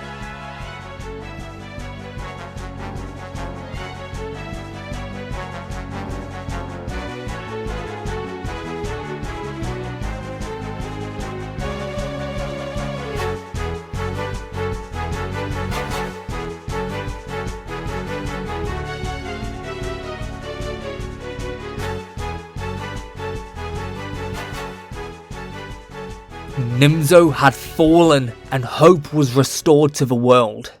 And then, he stood right back up. For just a moment they thought it was over, but the battle with Nimzo was just as he was expecting. Such irrational thinking from the family has forced them to witness Nimzo's true power. No matter how much they cry, how much they scream, watching them suffer is the best sacrifice they can offer to Nimzo. And now, he will finally put an end to the folly that is the bloodline of the legendary hero.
Bueno had finally done what he was born to do, something that 3 generations of his bloodline had sacrificed to make possible. At long last, evil had been eradicated. Luca and the others had realised that the shadow that had seared upon the world was only a passing thing. Much like throughout history, evil had come and been eradicated by the bloodline of the legendary hero, and once again, fate repeats itself and proves there is a light and beauty in the world worth fighting for. The defiant blow upon the great evil had proven humanity is not easily conquered, and they will always stand against the odds.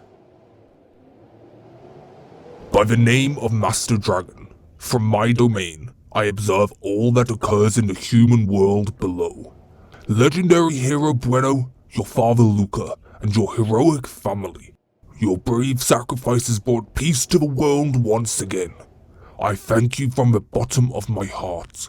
Although, I think it's well past time to get rid of all these silly formalities. I guess I'm just bored with all that twaddle cause I've been spending so much time as a human. Now Luca, there are so many people who are anxiously waiting for your return to the surface.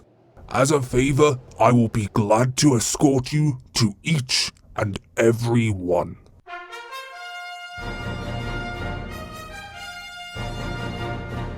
Over at El Haven, the devotees of heaven can only imagine how happy Martha was when she saw Luca.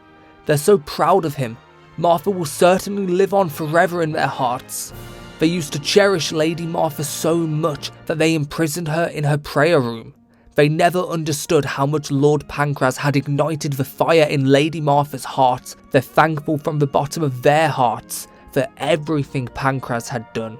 Their next stop was to visit Prince Harry and Princess Maria. After so long, reuniting and telling the tales of their adventures, Harry was shocked to learn that Luca's son was the legendary hero. He is proud to call Luca his friend now, that the world is in peace.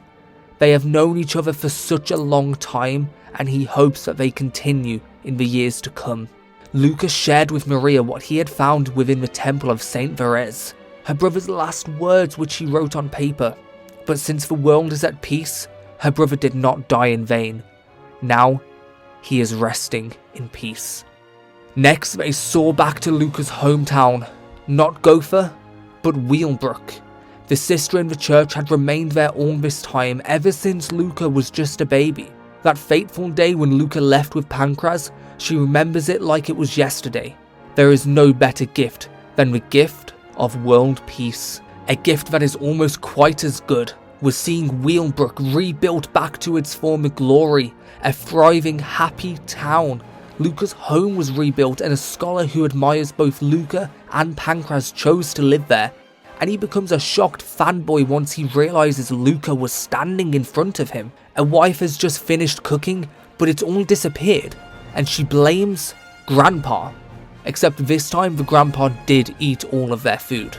They now head far west to the bustling town of Sarabona to visit Mr. Ludman and Flora. He's just ecstatic that the Demon Lord had been bested and a new era of peace has begun. He wonders how the world would have turned out if Luca had married Flora instead. There would never be a happier day than today. Flora and Andy thank the whole family for their efforts. Andy's become more confident with himself over the years in order to provide for Flora. He's shocked that he once competed with such an amazing man like Luca for Flora's hand in marriage. Nearby, they visit the nameless village to see Duncan in his final days. He can't believe they actually took care of the terrible king of the demon world, and after all of that, they came to visit him. He couldn't be any happier. He wants them to stay the night and listen to all of their stories, but he understands the kingdom of Gotha is waiting. They promise to return real soon. Finally, the dragon god takes them back home, to Gotha. They have come so far in their journey.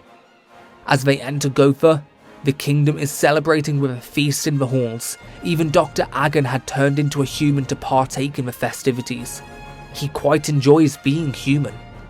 Martha's pet slime dances around the halls and Peach joins in too. The kingdom has never been happier than today. Songs are sung in harmony dedicated to the legendary hero and his family. Bianca has always thanked God from the bottom of her heart for putting the two of them together. She wants Luca to never let go of her and leave her sight again. And Sancho welcomes the king home. This man had carried baby Luca in his arms when they first left this castle with Pancras nearly 30 years ago. He had grieved for Luca during his slave days under the presumption of death. He searched for him for 8 whole years and even raised his children. He had followed Luca across the world and fought demons even when his body refused to go any further. When he one day left this castle, he never dreamed that a day like today would ever come. He had given everything to this family, and yet here they all were. They were home.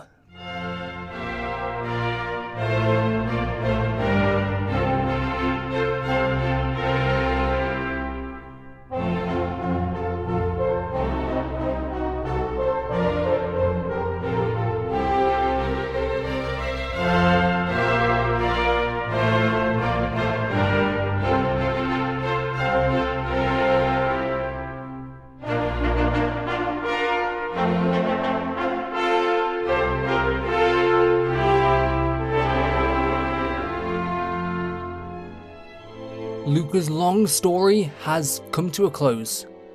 He suffered greatly and persisted no matter what tough things came his way, but now it is time for the legendary hero to make himself known around the world. Bueno's story is just beginning.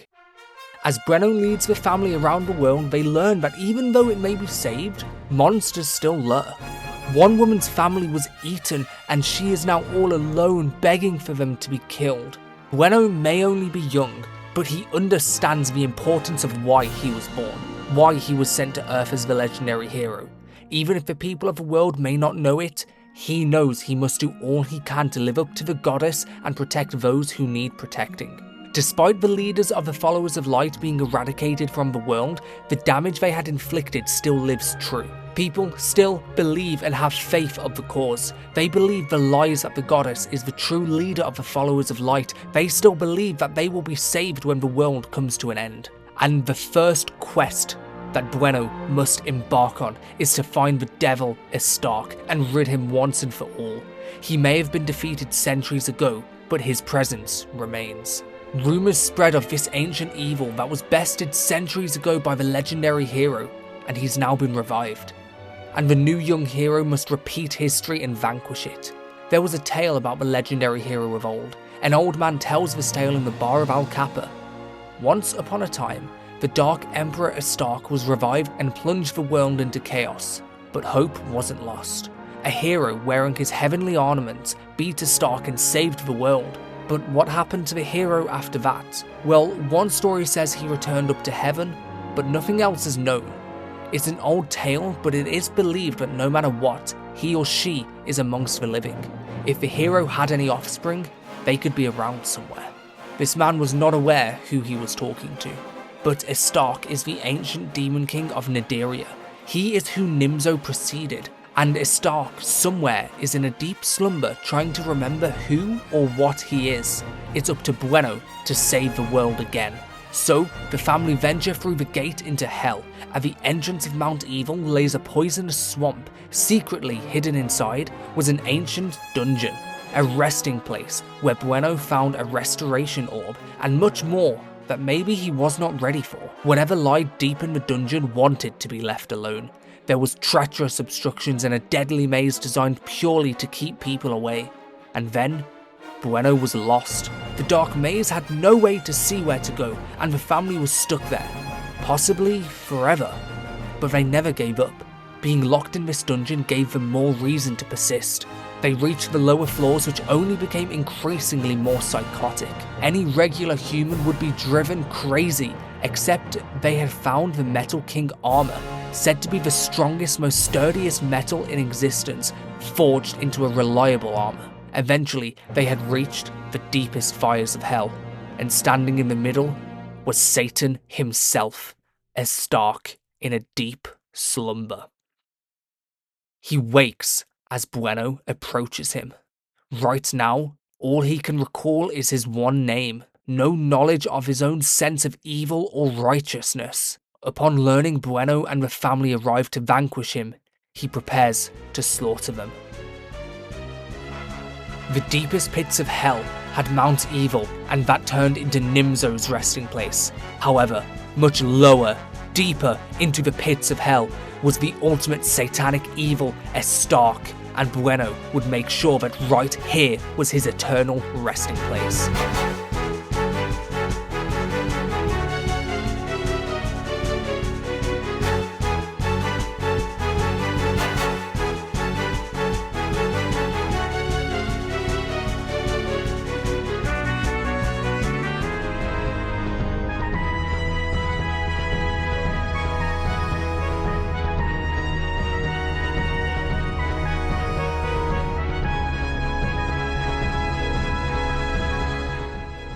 Finally, at long last, a long battle of 48 turns and moments where death was just an inch away, Estark was defeated, and in his dying breath, he unlocked the door to his secret indulgence.